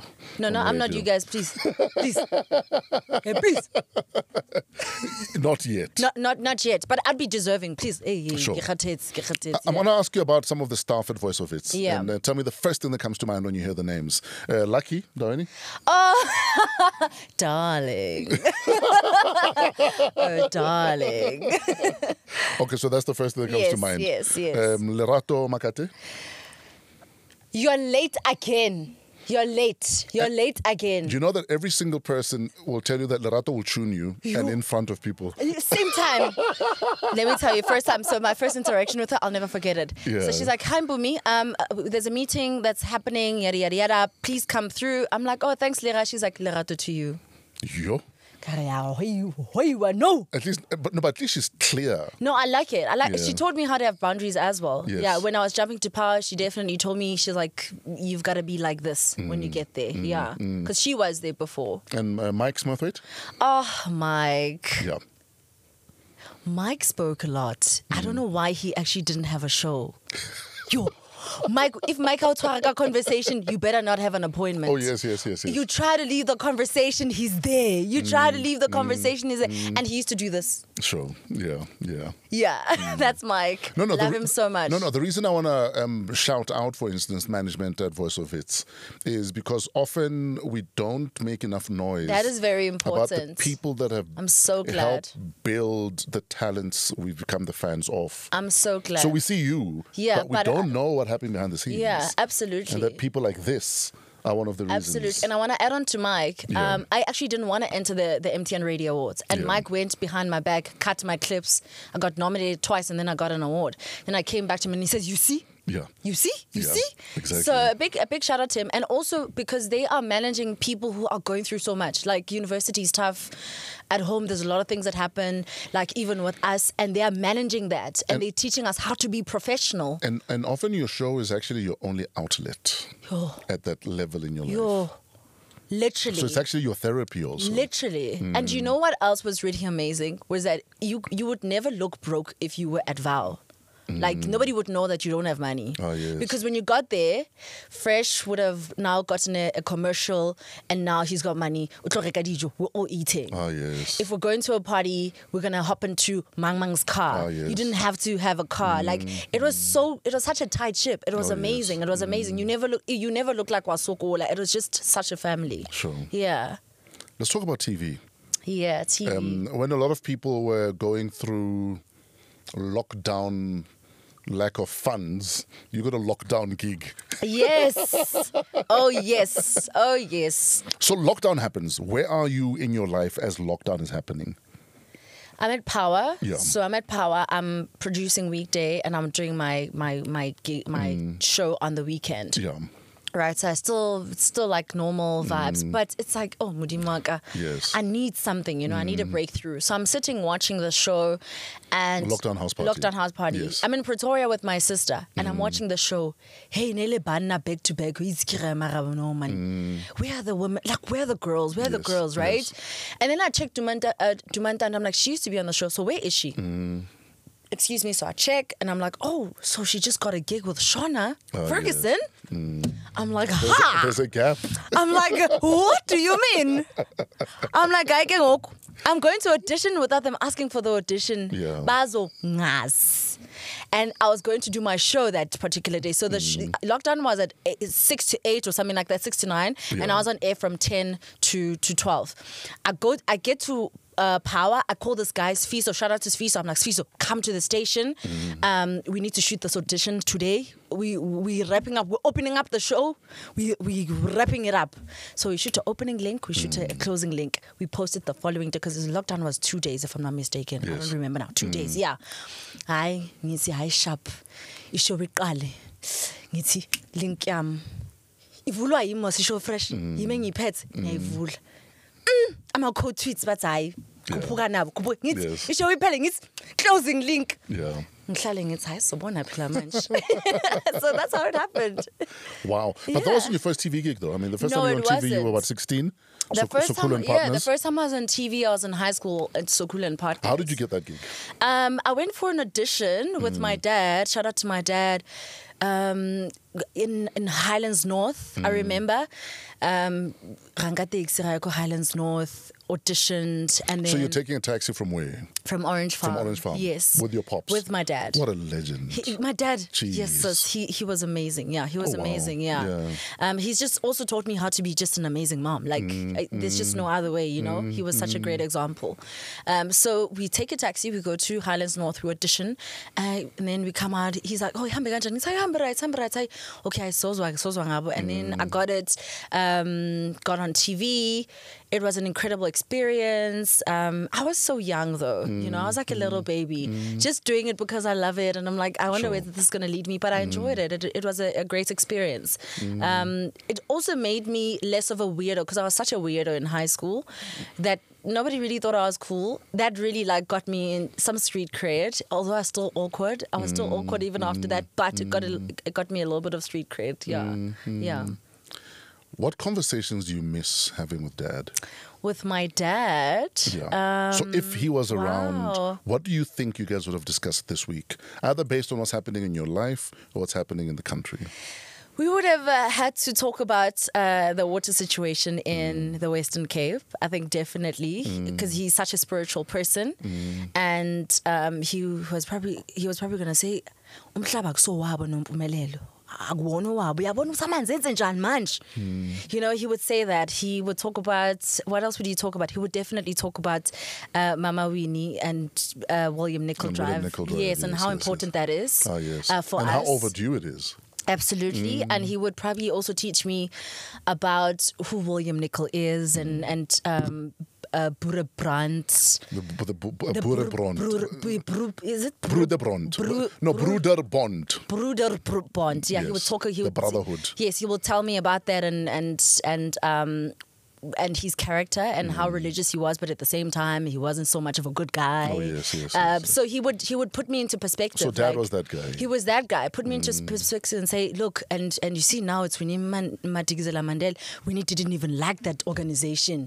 Do you get what I'm saying? So he was that guy. He would just, this is what's going on. Sure. Yeah. How would he feel about the fact that his daughter is one of the presenters on the second most watched show on weekends in the country? He would say, why am I not on cause? Tell us about that show. Nompumelelo wase uziyeka zonke ngani yami. Yeah. Wangaya kukhozi ngikuthembe kanje awungiphoxile. Kodwa ke akusenani. Yeah. Must I tell you about my radio show? No, the TV show. About the TV show, Yes. the lockdown or which one? The one on the wedding SABC2. show. Yeah. The wedding show. You do know it's the second most watched show on TV right now, on weekends. Really? I didn't know that. You guys are the second most watched weekend show on South African TV. Oh my God, that's great. You're welcome. Oh my, thank you, Fresh. Thank you so much. The wedding show was such it was probably the most difficult job I've ever done. Reality TV is hard, especially when you then have to travel. So for those that haven't watched it yet, what is the premise of the show? Married Our Way. Yeah. So people get married in general, the usual stuff, white wedding, traditional wedding, the usual stuff that we go through. But with this wedding, we said we want a unique way, Show us how you are going to make it different. Even if it's a traditional, what drama are you going to add? What are you going to do just to make the show unique? Are we bungee jumping, as we say? Absolutely. Yes. One of the most interesting ones was the cannabis wedding. So what happened then? Did you eat the cake? Did you manage to finish the show? I didn't eat the cake. Yeah. I didn't eat the cake, but it was really interesting. So one, the bride had been struggling to get pregnant, and she spoke about how the medicinal side of cannabis really helped her get through that and get pregnant, which was great. But it was really highlighting the healthy side of cannabis throughout the show, yes. more than just getting high fresh. Okay? I never mentioned anything about I'm just saying. I never mentioned anything about being yes, so that's one of the most interesting. So the theme as well, the decor, green, lot of greens. Ah, yes. The tea, the food, some of the food, some of the desserts. Sure. Yeah, so it was that, and there's like a whole cult of cannabis people that I didn't know about. No, the cannabis movement is huge. It's so huge. I didn't know. I played at a 412 party. And it was incredible how many people were there just selling stuff. Oh, that's selling crazy. Edibles, That's selling, crazy. Just merchandise. Yeah, it's huge. It is. It's quite big. So and I'm glad it's at a level now where it can be taxed. I love that. Because the fact that things were underground meant you couldn't even tax it. How sad. Incredibly sad. Yeah, I mean, imagine how much money sad. has been lost. Yeah, it's sad. It's sad. So there's a whole social experience. See how we go out and we go to like a gig and we enjoy and we drink. They go out and hang out and they have cannabis in different ways and they chill and they talk. It's in such a nice, cute spot. Sure. Did that show at any stage almost fuck around and have you say, geez, I think I want to get married? Yes. I came home. I went home to my boyfriend baby. and I was like, I love weddings. I think you're gonna have to do it again. Yeah, it did, definitely. I'm an empath, so I wanna Yes. The moment you know what, we've been through a lot with my partner. Yes. It's been 10 years of yada yada, and now here we are, that sweet moment, and the families are emotional. I'm like, oh my God. This is a nice high. I want this. Yeah, so I definitely did. I did consider wanting to get married, but then I sobered up. I was like, nope. And plans for more kids? No. You're done? No, I'm done. No, I've done enough for the world. One is good, right? It's you time now. Yo, yeah, I want to travel. Up and down. What happens if one day he fucks around and proposes then? He's gonna fuck around and find out.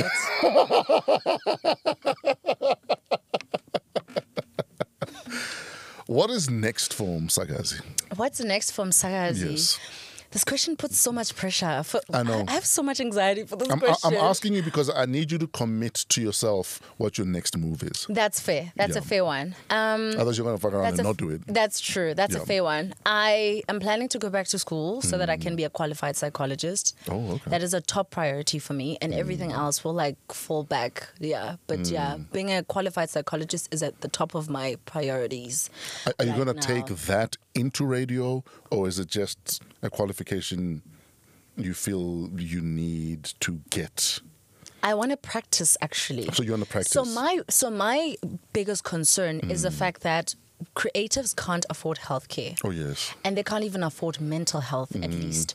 And having seen so many creatives and being around so many creatives, my friends, close friends who've committed suicide, industry colleagues, it breaks my heart fresh that something that's just it's a basic need, and I think we need it the most. So is this you saying you're doing it so you can practice? So I can practice, and we can come see you pro bono.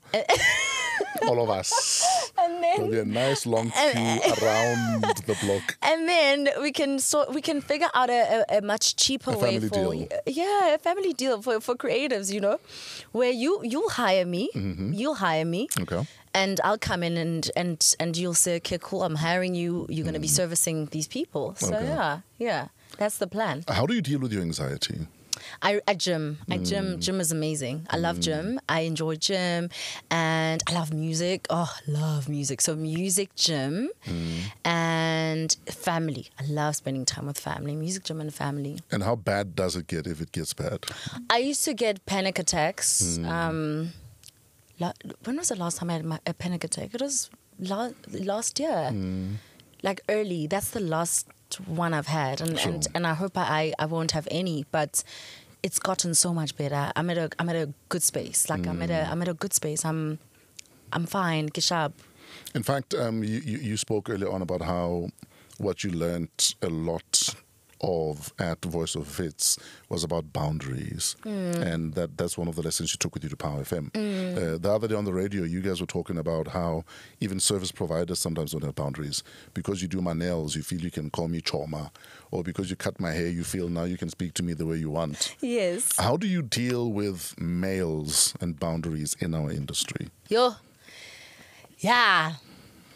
Because unfortunately, we have a way to go. I was speaking to my friend Kuseli about this now, and I'm saying this. It's really difficult. Like it's tough. It's tough because it's such a tough situation. So you have somebody who's in a position of power, who also likes you, right? And they don't straight up tell you that they like you. So they give you an opportunity because they want to be close to you. And once they are close to you, then they get... It's a trap. And you're like, you said it's a presentation. You know what I'm saying? And now they wanna get close. And now you're like, hey, if I say to Fresh, dog, I dating a gerat. Exactly. You know, like, okay, I'm not going to give you this opportunity, or I'm going to get rid of you, which I mean, I've experienced. Like, you get sanctioned. They'll sanction you. They'll, like, get rid of you because you're not willing to play the game. So why not tell them that if you don't stop this shit, I'm going to put it out there? No, because you are going to suffer. You can't. I would personally, and I'm going to say it into camera, I will never speak out if I'm violated. Ever. Why? There's no benefit in speaking out. That becomes your brand. Like you become surviving. There is if you record the conversations. No, that's even worse, because then that's the conversation. When people see you, Aram Skepsel. I don't want to be in a room and the first thing that we've got to address is the fact elephant that in the room. I don't want and that. You're the elephant. I'm the elephant? No, I'm not. I don't want it. I want to see how I got here, and we got to, and we're working, and we're talking about work. And but don't you feel there's also a sadness too that is the reality for a lot of women though? Absolutely. Absolutely. It's heartbreaking. It is heartbreaking that you've just got to just deal with it. Deal with it. Shut up and work.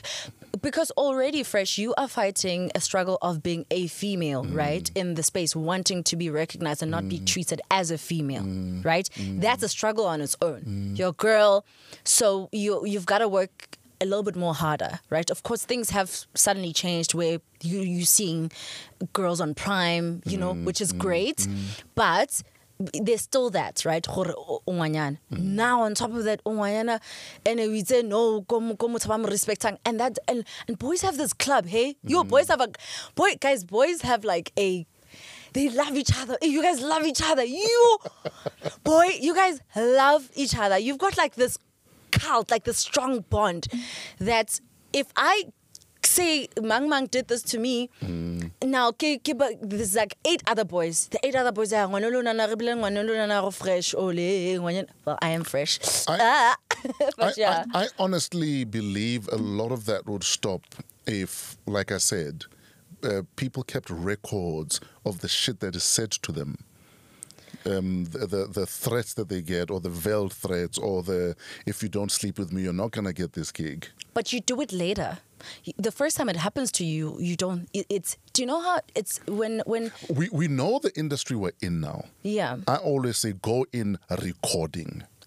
Yeah. That's what I believe needs to happen. That's the only way it's going to happen. The amount of couch casting that is happening on TV right now. Where you're told if you don't sleep with me, you're not getting this TV gig. It's wild. Look, it's not even fresh. It's not even like sleeping, right? I don't like that's really extreme. I'm talking subtle aggression. Oh yes. Right, which is the worst form because you can't prove it. There's subtle aggression, like this. He implied he wanted you, but he never really said it. Yes, it's like being suggestive, the way you're being placed, your times being next to his. When you're being booked, your accommodation being right next to his. It's those things. It's like it's subtle aggression. It's not there, but it's like there, right? Where should you say this happened? It would be but. I didn't, but I didn't say that. You know, I didn't say that. No, so you've got to maneuver it, and it's not to say that guys don't go through that, because I've got a friend who told me about that, saying, he's dealing with that with older women, right? Yes. And they are like extremely aggressive, and they are harassing him, and he's basically gone through moments of abuse where this is abuse, but oh my gosh, I'm gonna lose my job, right? So it's not, and I think it because boys don't speak. I think it might be happening even a lot more because for them, guys don't speak. You know, so yeah, it's such a tough thing. I think it's a power. It's like when somebody's insecure, then power. You're wrong. Yeah, you're wrong. Unfortunately, that's true. You know, we've spoken 20 minutes beyond what we were allowed by the bosses. So the bosses are busy yelling here. So I'm gonna need to let you go. No problem. Thank you so much. I appreciate where do we find you online? Where do we find you on social media? You'll find me online. It's Mpumi Mlambo _ throughout all my social media platforms. And that's where you find me. And I've got a show on SABC2, Married Our Way. You can watch it on Thursdays. Thursdays, yes. From 7 to 8. And then I'm on Metro FM. Please do you listen to my show, Fresh? I listen when I can. And what do you think? That's why you're here. You wouldn't be here if you sucked. Okay. That's great. But yeah, please listen to my show, Metro FM, 12 to 3 on Saturdays, weekdays, 3 to 5 in the morning. Metro FM is where you want to be. Ladies and gentlemen, they don't call it Msakazi for nothing. Daddy's girl, Mpumi Mlambo has crossed the river. This is What a week. What a Week. Celebrity Guest. Celebrity guest. Our celebrity guest is in the building. He's someone who's quite familiar with leopard print. Though he's shown he can actually change his spots, both as an actor and as a person. He's also shown a feline-like ability when it comes to his career as well as his well-being. Please give a warm welcome to Muzi, a.k.a. Duma the Hitman, Mthabela. What's up, brother man? Tato. How you doing, brother man? The big dog. Dude. My man, it's an honor, it's a privilege. I'm a fan. Like, I don't know if I should bow or just pull myself towards myself. Oh, yes. No. The feeling is mutual. When I told my wife yesterday that I'm coming here, she's Yes, like, sir. Chelu fresh shooting, say hi. Niti angzwanga. Excuse me? I'm told your kids also watch the podcast. Oh, yes, they do. Whenever I get home, they are Yeah. watching YouTube and they are on the podcast and they're just laughing all the way. So, what are your kids' names? Usibusisiwe noSibongile. Okay, Boo Boo. Ububi And Bobo. Yes. Okay, and how old are Boo Boo and Bobo? Hey, this will get me in trouble. I've been married for 17 years, so my firstborn is 16 Yeah. and the other is 12. So why is it getting you in trouble? No, because I always forget. So I always think, how long have I been married? And then it's this one, okay, it's 17 minus 1, and then the other one minus 4. So then 3 days ago, my daughter was turning 15. Yeah. But I wasn't sure if she's turning 15 or 16. I wouldn't be surprised if she's as tall as you. She will be. Because my son, Tato, who's 20, Yeah. was taller than me when he was 16. Yeah, so I don't know And what then these my kids eat. 8-year-old is wearing 12 to 13 now. He's 8. Yeah. He's wearing 12 to 13. So it's a problem. Yeah. So this morning I'm getting ready and I'm having a conversation with my 4 white hairs. I was like, Muzi started graying when he was 34. Yeah. Tell us about your relationship with when obviously your body says it's time, it's time. Yeah. You know, if it's graying is what it is. Yeah. How did you feel about it when it started happening? I had this friend growing up with Jonathan Loader. Yeah. He's colored. Okay. So obviously his hair grew faster than mine. So I had, unfortunately, my beard was like that at 19. Yeah. So this is you at 19. Yeah, this is me at 19. This is all I get, and I'm 50. So he would always laugh at me about how fascinated I was with his beard. Oh, He would say, yes. I really want my beard to grow. Yeah. And then it started growing. He would say, shave it. I'm like, nah. I must keep the little that I have. Little I have, yes. So at 34, then I started seeing my hair going gray. Yeah. And I got very excited. So I always say my hair got gray after I got married, and that makes my wife angry. I'm not saying it was her. I'm just saying after I got married, my hair got gray. But I was very excited. Yeah. So you were ready. Yeah. I think a part of me has always wanted to be this big uncle who's always giving advice to young wise kids. malume. Yeah, the wise malume. So I've always wanted to be that. Yeah. Growing up, I knew I wanted to get married, have kids, have my home, and be this guy that can talk to young kids. So when I started seeing the signs of wisdom, I was like, yeah, because the Bible says gray hair is a sign of wisdom. And they grew the beards in the Bible. Yeah. Yeah, it was like a crown because they didn't even want to cut their own hair. Oh, yes. So it was like a big thing to have a beard. In fact, a friend of mine, he's Muslim, and he was telling me about he's never cut his beard. And his beard is it's gone. Yeah. But he's like, that's who I am. And, Yes, and for us in our religion, it's that's what it is. Yeah. You know?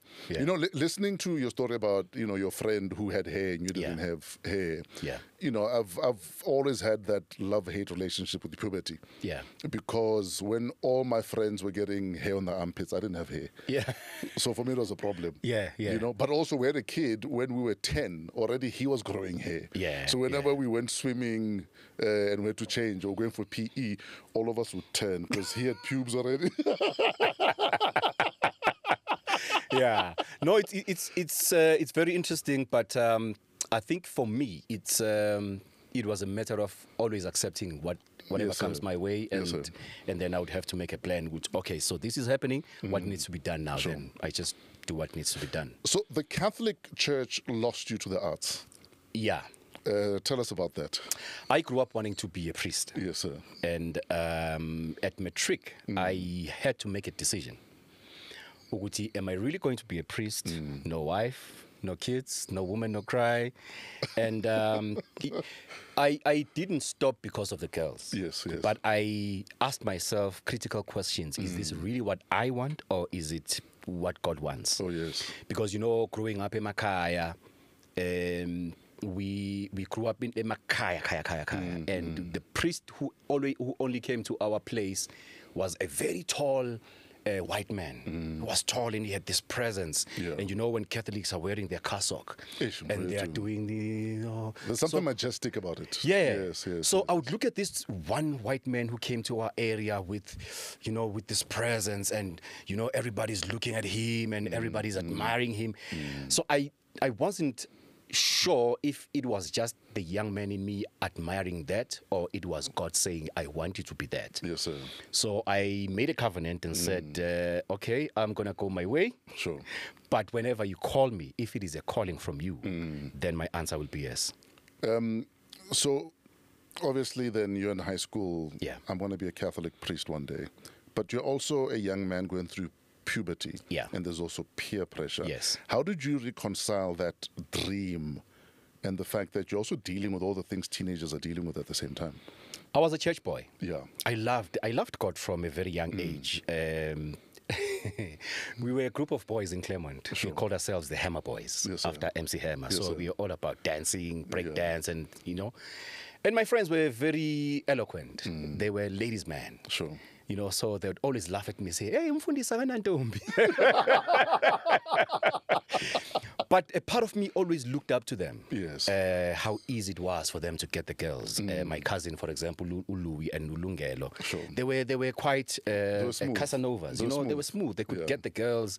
So even though a part of me always longed for a girlfriend, but a part of me was always like, nope, I'm going to be a priest. Yes, I sir. don't need girls. I must enter the seminary a virgin. Yo. Yeah. So, but I think for me, what sustained me was a love for God. So how did you feel when Abu Louis came to you and said they finally broken their virginities? No, I was jealous, of course. Yeah, but it was always that balance of what I felt was my destiny and Yes, what sir. the hormones were telling me at the time. Yes. So for me, majority of the time, not all the time, God won. But God lost, though, because then you found alcohol and drugs. When Yeah. does that happen? That happened when we were the Hammer Boys. Yes. We would buy, at the time it was a Crown Sure. and a crossbow cider. Oh, yes. And a Esprit. So we would, put money together, buy alcohol. So whenever there was, that was back in the days when it was the era of, it would be Miss Claremont, yes. Miss this, Miss that. So whenever there were those beauty contests, Sure. so we always make a plan. Hey, bafethu, so then I started drinking, and then I started thinking maybe I should go this way instead of that way. Yeah. But I wouldn't say God lost. There's always a plan. There's a bigger reason. plan. There's a reason. There is. You can't speak with people if you are perfect. So you must make mistakes like them and then be able to speak with young people. For example, when I go to schools, I tell young people about the disadvantages of alcohol. You tell them the journey. You don't. And I tell them alcohol is nice. Yeah, don't do like I did. Yes. So I yes. don't stand from a self-righteous standpoint and Yes. say, don't do that because I didn't do it. No, Yes. don't do it because I did it. Absolutely. Yeah. Absolutely. Yeah. So it was part of the plan.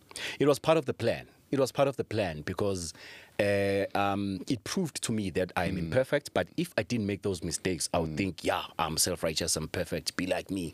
But now I can say, don't be like me. Instead, do this because these are the disadvantages. So surely you not being a Catholic priest as was the plan Yeah.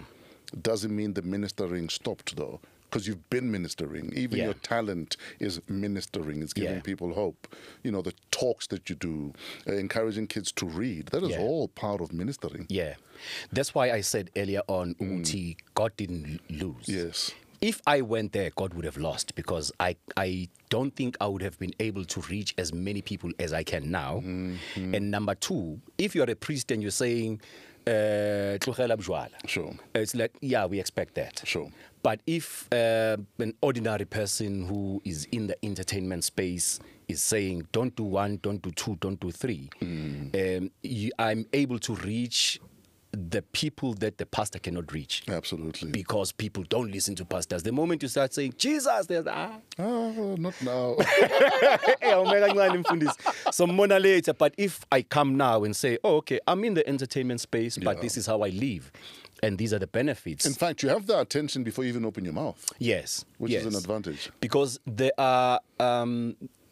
usually people, when I go to schools, people are like, so how does it feel when the kids are screaming for you? Yeah. I'm like, for me, the most beautiful moment is when after they scream, they keep quiet and they listen. Yeah. Because there's a moment when I speak, you can hear a pin dropping. Oh, yeah. And then I know I've got them. They are listening. Yes, yes. Because now at first they are excited. Oh, Nkosi Yamacele. Oh, Yes. TV guy. Yeah. And then after they see the TV guy, what message comes out? That is why I always say to young people, before you grow up, while you're still young, read books. Sure. You know, let me take this back. Books changed my life. Sure. Because I started reading the self-help and motivational books, and it expands your thinking in a way that nothing else can help you in that manner. Sure. Because I was able to deal with problems. I was able to handle, I expected trouble. In fact, you said something once, I think you were being interviewed by Upel Tusi. You said something that stuck with me, and I was like, this guy was smart from day one. You said when you came to South Africa, a guy offered you Bombay papers. Oh, yes, for 500 Rand, I was Yeah. offered an ID, a birth certificate, Yeah. and a passport. For And I 500 remember dollars. what you said. You said, my man, I plan to be so big that my papers have to be kosher. Sure. I was like, wow. So at that age, you knew that you can't go shortcut, because that will short circuit your success at some point. Absolutely, absolutely. For me, that level of wisdom, it comes with reading and understanding people and understanding the laws of the universe. You know, it's funny. Yeah. The reason I've never started drugs or have a drug problem Yeah. is because I read so much in high school. Yeah. At some stage, I read every drug book in a library. So I can tell you what every drug will make you feel. Yeah. I can tell you what every drug will do to your system. Yeah. Because I read all of it in high school. Yeah. But I also learned at that very moment in high school Yes. that I don't want to be any of these people here. Yes, yes, That's why I've yes. never done drugs. Yeah. So reading Yeah. is a powerful... It opened my mind in an amazing way. The first book I ever read was How to Win Friends and Influence People. Oh, yes. No. That was my second book. The first book was my father's book, Yeah. Think Like a Winner. Ah, yes. And then my girlfriend at the time had this book, How to Win Friends and Influence People. Sure. So she could see that I loved books, and she's like, no, my father's got the book like this. So she gave me her father's books. Yeah. I started reading But she these clearly books. didn't read the book because she didn't influence you to stay.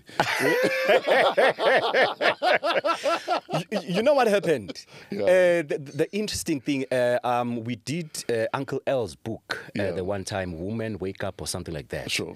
Ulinda. Yeah. So I gave it, I gave it to one friend of mine. Yeah. He was still going after some woman. Sure. So the lady saw the book in his car, and she was like, "I need to read this book." So when she read this book, he says, "I could tell that she no longer wants to speak with me." Yes. And then he's like, "What's going on?" She said, No. The book you gave me says men like you. I was able to tell what kind of a man from that book. So we can't be together anymore. So sometimes you give people ammunition to cut you off from their lives. You self-sabotage. Yeah. So the books that I've read, I think they've opened up my mind in a way that I think I can handle a lot of things. Sure. Being in this space, I don't have a fear of what people would say about me on social media, because whatever you throw at me, I know how to respond because I've studied the power of the mind. You know how to deal with it. I know how to deal with it. And I think the power is also in knowing when not to respond. Exactly. Because often we think the power lies in our voices. Yes. But it's in knowing when not to use that very power. Yes. That you are powerful. Exactly.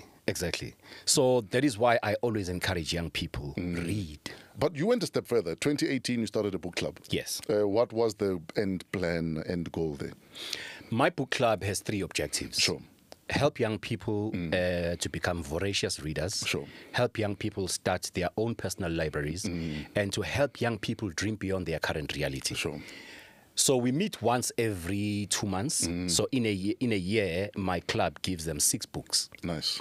I don't charge for anything. We just organize meetings, and I encourage them to read. Sure. And I think the program has created monsters, because at the end of the year, I usually ask them, how many books did you read this year? Yes, And they're like, no, but Muzi, this year I read 10 books. Yeah. You know, I read 12 books. And in our meetings, I always ask them, okay, what have you been reading? So everybody gets a chance to share with us for like 5 minutes what they've been reading and what they've learned from what they've read. Yeah. You know, it's beautiful hearing you saying all that you're saying. Yeah. You remember I told you my daughter was turning Yeah. 15. Yeah. You know what she wanted for her birthday? Vouchers to buy books. Wow. I was like, you're 15. When Yeah. I was 15, I wasn't asking for books. I was like, whose child are you? Yes. I almost demanded a DNA test. Like, this can't be my daughter. And the questions she they ask us, these kids. And she loves reading. Yeah. And I'm hoping other young people can understand that the more you read, the more Yeah. powerful a person you become. Yes, yes. But we yes. think books are for nerds. Books are boring. Unfortunately, you know, the first book I ever bought when Yeah. I had engaged in the habit of reading, Yes, sir. The Power of the Subconscious Mind by Dr. Joseph Murphy. Yes, sir. It amazed me, Uguti, there is literature out there that can teach me about the power of my own mind. Absolutely. And then you begin to see the things that we accept as reality, and you think, oh, okay, that's what it is. As a result, there are conversations I can't have with anybody else but a reader.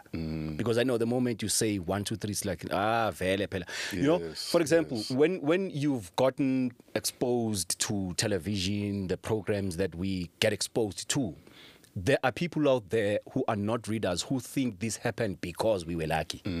But there's a process to everything. Absolutely. And the books give you that. There's a story of a man who visited a certain professor. They had an appointment. The professor says, wait for me at my library, Yes, sir. at his house, in his study. So this guy waits. An hour later, the professor comes back. The guy's fuming. The professor's like, are you okay? Like, no. I'm so mad. We had an appointment and I've been waiting. an hour later. Yeah. And this guy is saying, how can you be bored when you're surrounded by Yeats? How can you be Yes. bored when you're surrounded by Shakespeare? He mentions all these guys. He says, I need to finish up something. I'll be back. And then he comes back after another hour. Yeah. But now the guy was already perusing through the books and he was already reading. Sure. All I'm saying is there's information out there that can help you out of your situation instead of expecting our very incapable politicians to come up with And solutions. sadly, a lot of that information is hidden in a book. Not even hidden. Not even hidden. You know, there is so much deception going on in the world, and there is so much information. This guy is saying, what I have spent 20 years learning, I am giving to you in a book. And a book Imagine, is about imagine. 250 rands. Yeah. You know, you are learning something that took somebody a lifetime to study. You know, for me, one of the most important things is the study of the mind. Anything else comes after that. Yeah. Absolutely. So you are a qualified editor, Yes. and you're a damn good editor, we are told. Thank you. And then you stumble into being in front of the camera. Yeah. But take us through that day when you were first in front of the camera with Relebogile. I was editing Zone 14. Yes. The year was 2008. Yeah. It was all coincidental. I didn't grow up wanting to be an actor one day. No, it was never even in my bucket list. Sure. So what happens is production would shoot for like maybe 6 months. And the editors would edit for the next 6 months. So after the shooting process wrapped up, there was a scene that they realized that they didn't shoot.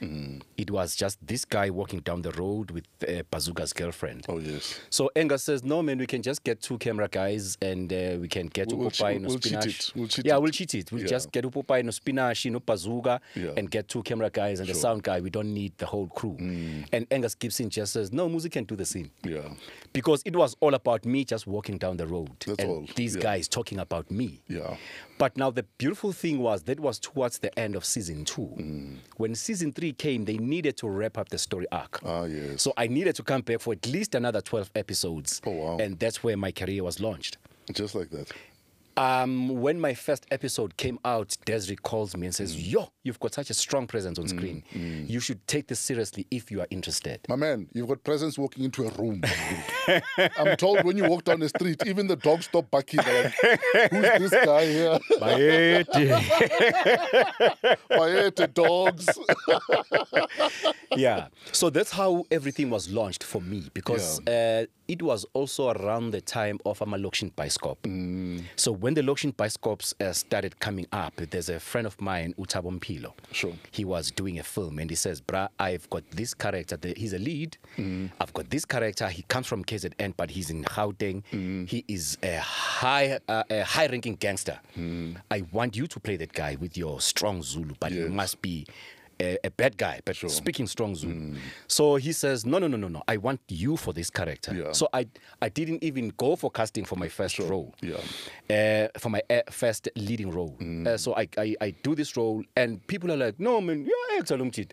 So they started casting me for other Lokshin Bioscope. Oh, wow. And when the season started for Ama telenovelas, Bom calls me back and says, we've got a character for you. At that time, Utuma was never even meant to have a dialogue.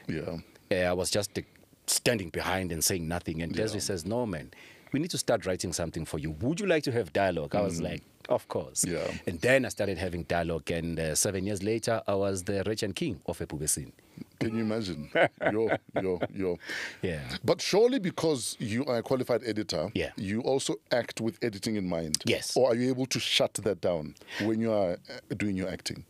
Life is very interesting. Everything that you go through, it prepares you for the future. For the next move. Everything that you have learned before has prepared you for this moment. Yes. And everything you are learning in this moment is preparing you for the next moment. So everything I learned in the edit suite, I often say I studied or I learned acting in the edit suite. Exactly. Because I know what works. Exactly. I know what doesn't work.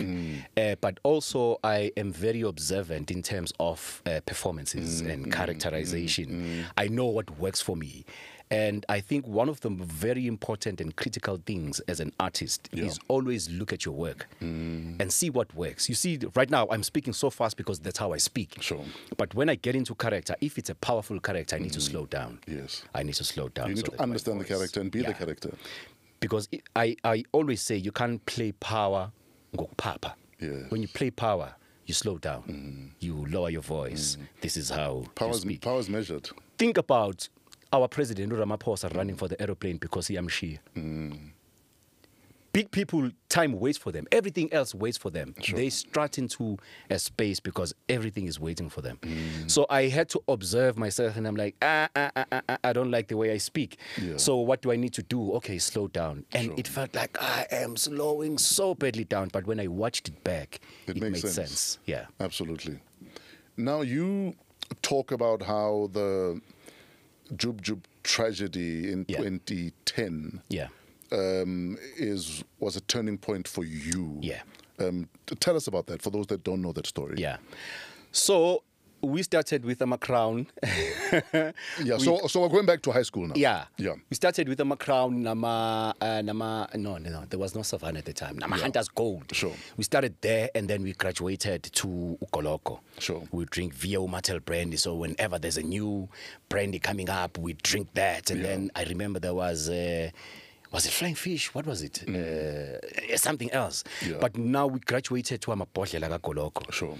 And we started drinking more and more. So when I started working, almost every weekend I was drinking. And then there was a time when I was so disappointed by the church that I left the Christianity. That's when I was living in a room. Why were you disappointed? I was a youth leader in KZN. I came to Johannesburg. I was a leader of the young adults in Protea North.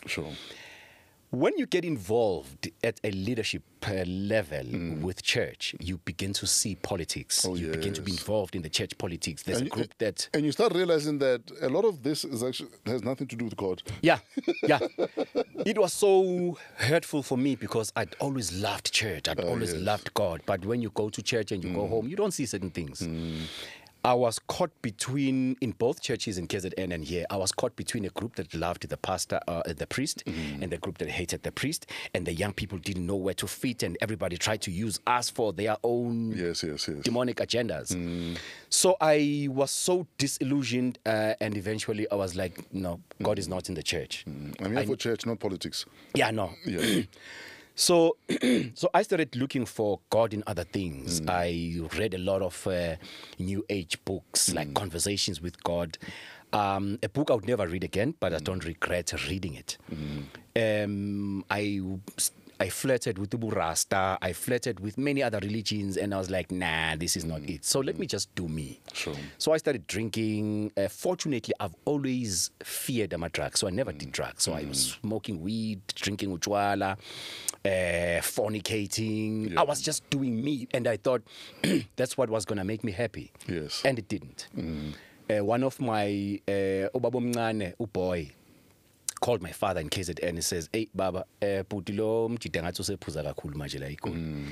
know, and my father calls me and says, Ndot, I hear that you are drinking too much now in Johannesburg." I'm like, nah, I make excuses, but I carry on. Sure. And I got born again in 2006, but I still carried on drinking. Yeah. And I still carried on. I would still do my things, and I'd be like, no, ngengitshela abazalwane ngumZulu mina ngenza into yakithi. And then there was a time I would drink with amajite lokshini, and then I would go home. Sometimes I would wake up at like 2 o'clock in the morning. I'm like, where am I? How did I get here? So I blacked out while I was driving on the road. That scared me. And when Chup Chup did that accident, something in me just said, if you don't stop, that's exactly where you land up. You're next. You are next. You know, when there's that conviction, you know it's not my mind reasoning. I always believe it's the Holy Spirit speaking to me. If you don't stop, that's exactly where you're going. Do you think your wife was also sent into your path as part of, we need to save this man? I believe so. Because before I stopped drinking, I stopped smoking weed. Yeah. And when I met my wife, when she was still my girlfriend, I just knew that this girl is not going to tolerate indaba yomntu odaba insang. Yes. So I decided, okay, let me stop smoking weed. She's worth the weed. Yeah, she's worth me quitting weed. Yeah. So I stopped weed for her, Yeah. and I still drank. But at some point, when I was married and I had a kid, I thought to myself, if I get arrested now, what's going to happen to my kids? Exactly. And I realized that my choices were very selfish. So I made a decision to quit alcohol. But when that accident happened, something in me just said, you are next. And I decided, my family comes first. Yes, sir. Yeah. I know we're about to run out of time, and you also need to run on set. Sure. We're going to play a quick game called When Last. When last did you have a drink? When last did I have a drink? It was 2015 or 16. You haven't had alcohol since 2016? No, I haven't. Okay, maybe cough mixture, but otherwise... Yeah. Otherwise, no. Do you ever sip cough mixture and you're like, maybe let me take another one? Yeah. Take another And then I make an excuse that, God, it's just medicine. It's like, baby, we are out of cough mixture. Bring some more. Yeah, it was around 2015, 16. Yes, sir. Yeah. When last did you pray? What did you pray about? It was, oh my God, I didn't pray this morning. I was like, no, I'll pray later. Yeah. But yesterday, and I prayed for myself, and I prayed for my family. And my prayer right now, I think the major thing for me, I prayed coming here that I will speak things that make sense. Sure. But I generally pray about knowing what it is that I'm called for in life. Yeah. When last did you have to dial it back, reprimanding your daughters? Because sometimes we forget that they're also people. Yeah. No, they're not just our children, they're people. Yeah. Hey, mina ngiyathetha mina. Yeah. Yeah. But I think umam wabo is more a disciplinarian than I am. Sure. I think I've got a soft spot. And So they've got you wrapped around the fingers. yeah, no, shame, they do. But they know when I shout, it's like, yo, this guy. When last did you edit anything? Are you done with your editing career? I am still editing. Yeah. I was one of the editors at Gqeberha. Oh, wow. But I'm currently editing a church film that is going to play next week, Friday, in church. Yeah. But how strict have you become as an editor now that you're also in front of the camera? Has the one affected the other in any way? It does. Because I know now that actually I'm more lenient to editors than I was before. And I'm more lenient to directors and the people that film, because it's very different to be on set and to work with footage. It's two different things. So I think I'm more lenient. When last did you stop yourself from thinking, maybe I should dye my hair? No, I've never dyed my hair. You've never thought of it? No, it never even crossed my mind. I had the SKL once. Hey, young Shisane can.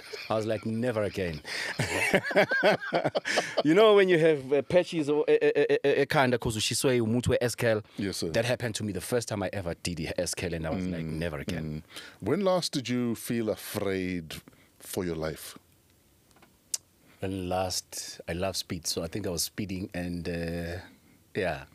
yeah, I was speeding. Speeding means 120. He means 120. Yeah, speeding is 120. 120 and not beyond that. I think last year when I was speeding and I was like, what are you doing? Yeah. When last did you hold yourself back from posting about the politics of the country? Because I think we're all there right now. Yeah, no, that was years ago. I decided to stay away from politics, and I decided to stay away from commenting on Twitter because, wow. Yeah. Twitter, no, it's another beast. I'd rather comment on Instagram. I'm more active on Instagram than any other platform. And then how much of a political beast are you? I hate politics. I don't trust any one of them. I don't trust the ruling party. I don't trust the potential opposition. I don't trust the current opposition. I don't trust anybody. They are in it for themselves, and they are very eloquent. They have a way of making us think it's all about us when it's all about them. They're like some church leaders. Exactly. A majority of them have compromised. Yeah, a majority of them have compromised. Just read that book by George Orwell, Animal Farm. Animal Farm, yes. It's copy and paste of everything. Some are more equal than others. Some animals are more equal than others. And others are more pigs than others. And I think Parliament, let me not say. Yeah, absolutely. And finally, when last did you just thank God for this journey you've been on? Because you've been on an incredible ride. Yeah. No, this morning. Yeah. I always thank God. And I think I'm trying to get into the habit of thanking God for everything. Oh, yes. I thank God for this platform. I mean, who would have thought back in those days when I used to listen to your voice on radio, who would have thought I would be invited to your podcast? Yes, sir. Who would have thought I would have a house? Who would have thought I'd have a wife that loves me and kids that adore me? Who would have thought, you know? So when you look back, you're like, wow. Sometimes when you achieve your goals, you think it's all you. Yes. But when you look back, you realize, it was never me. It couldn't have been me. So I'm very grateful for my journey. And though I may regret some of the decisions I've made before, but I don't regret much. I regret the hearts I broke growing up. Other than that, no, I don't regret anything else. No names mentioned. If you know, you know. Yeah, but if there's one thing I regret, it's the hearts I broke. Sure. Yeah, other than that, no, I don't regret much. And we are out of time. We're being shouted because apparently you need to get to work also. Yes. So, my dude, what else are you working on that we can look forward to on our screens? I am working on an app. Yes, sir. It's a casting agency, a digital casting agency. I'm working on that, and I am just working on being a voice, particularly for young people, that says, "Uputmuzi uti, it's gonna be fine." Absolutely. Uputmuzi says it's gonna be okay. So I'm working on reaching as many young people as I possibly can. Yes, sir. And it's a season in my life of speaking. I get speaking engagements in places that I never would have thought. Yes, sir. So, those are the things I'm working on currently. My guy, you generally have everyone's attention already. So it doesn't matter what you decide to do. You could sell sand, and chances are we'd buy that sand. So please continue using your talents. Thank you. To touch lives, to change lives, to inspire kids, and to even inspire adults. That it can happen. It can happen to you next. Yeah. If you dream big enough, but you have to stay the course. Yeah. And you have to be responsible as you do it. So thank you for being the man that you are, brother. Thank you so much. We appreciate you, and we love the work that you do. Thank you very much. Gebok. Ladies and gentlemen, Muzi is about to leave the building. We've mentioned the word pride a few times in the show. That is also something that has been stoked with activities around Heritage Day.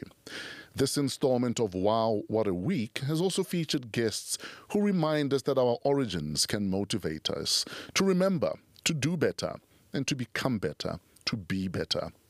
It is in that spirit of recognition and improvement that we wish you a WOW What a Week ahead. Shout out to AMP Studios, our home, Africa Podcast Network, Pezulu Works, Trevor and the team for the cinematography, our imaging specialist, Otis the Flow Fraser, and our guests, Muzi Mthabela, David Gao, and Mpumi Mlambo. Creative producer, Kuvesh Mohan, and our show producer, Kelezo Mudisa King. You can email us at waw@africapodcastnetwork.com. Have a great week, in spite of yourselves.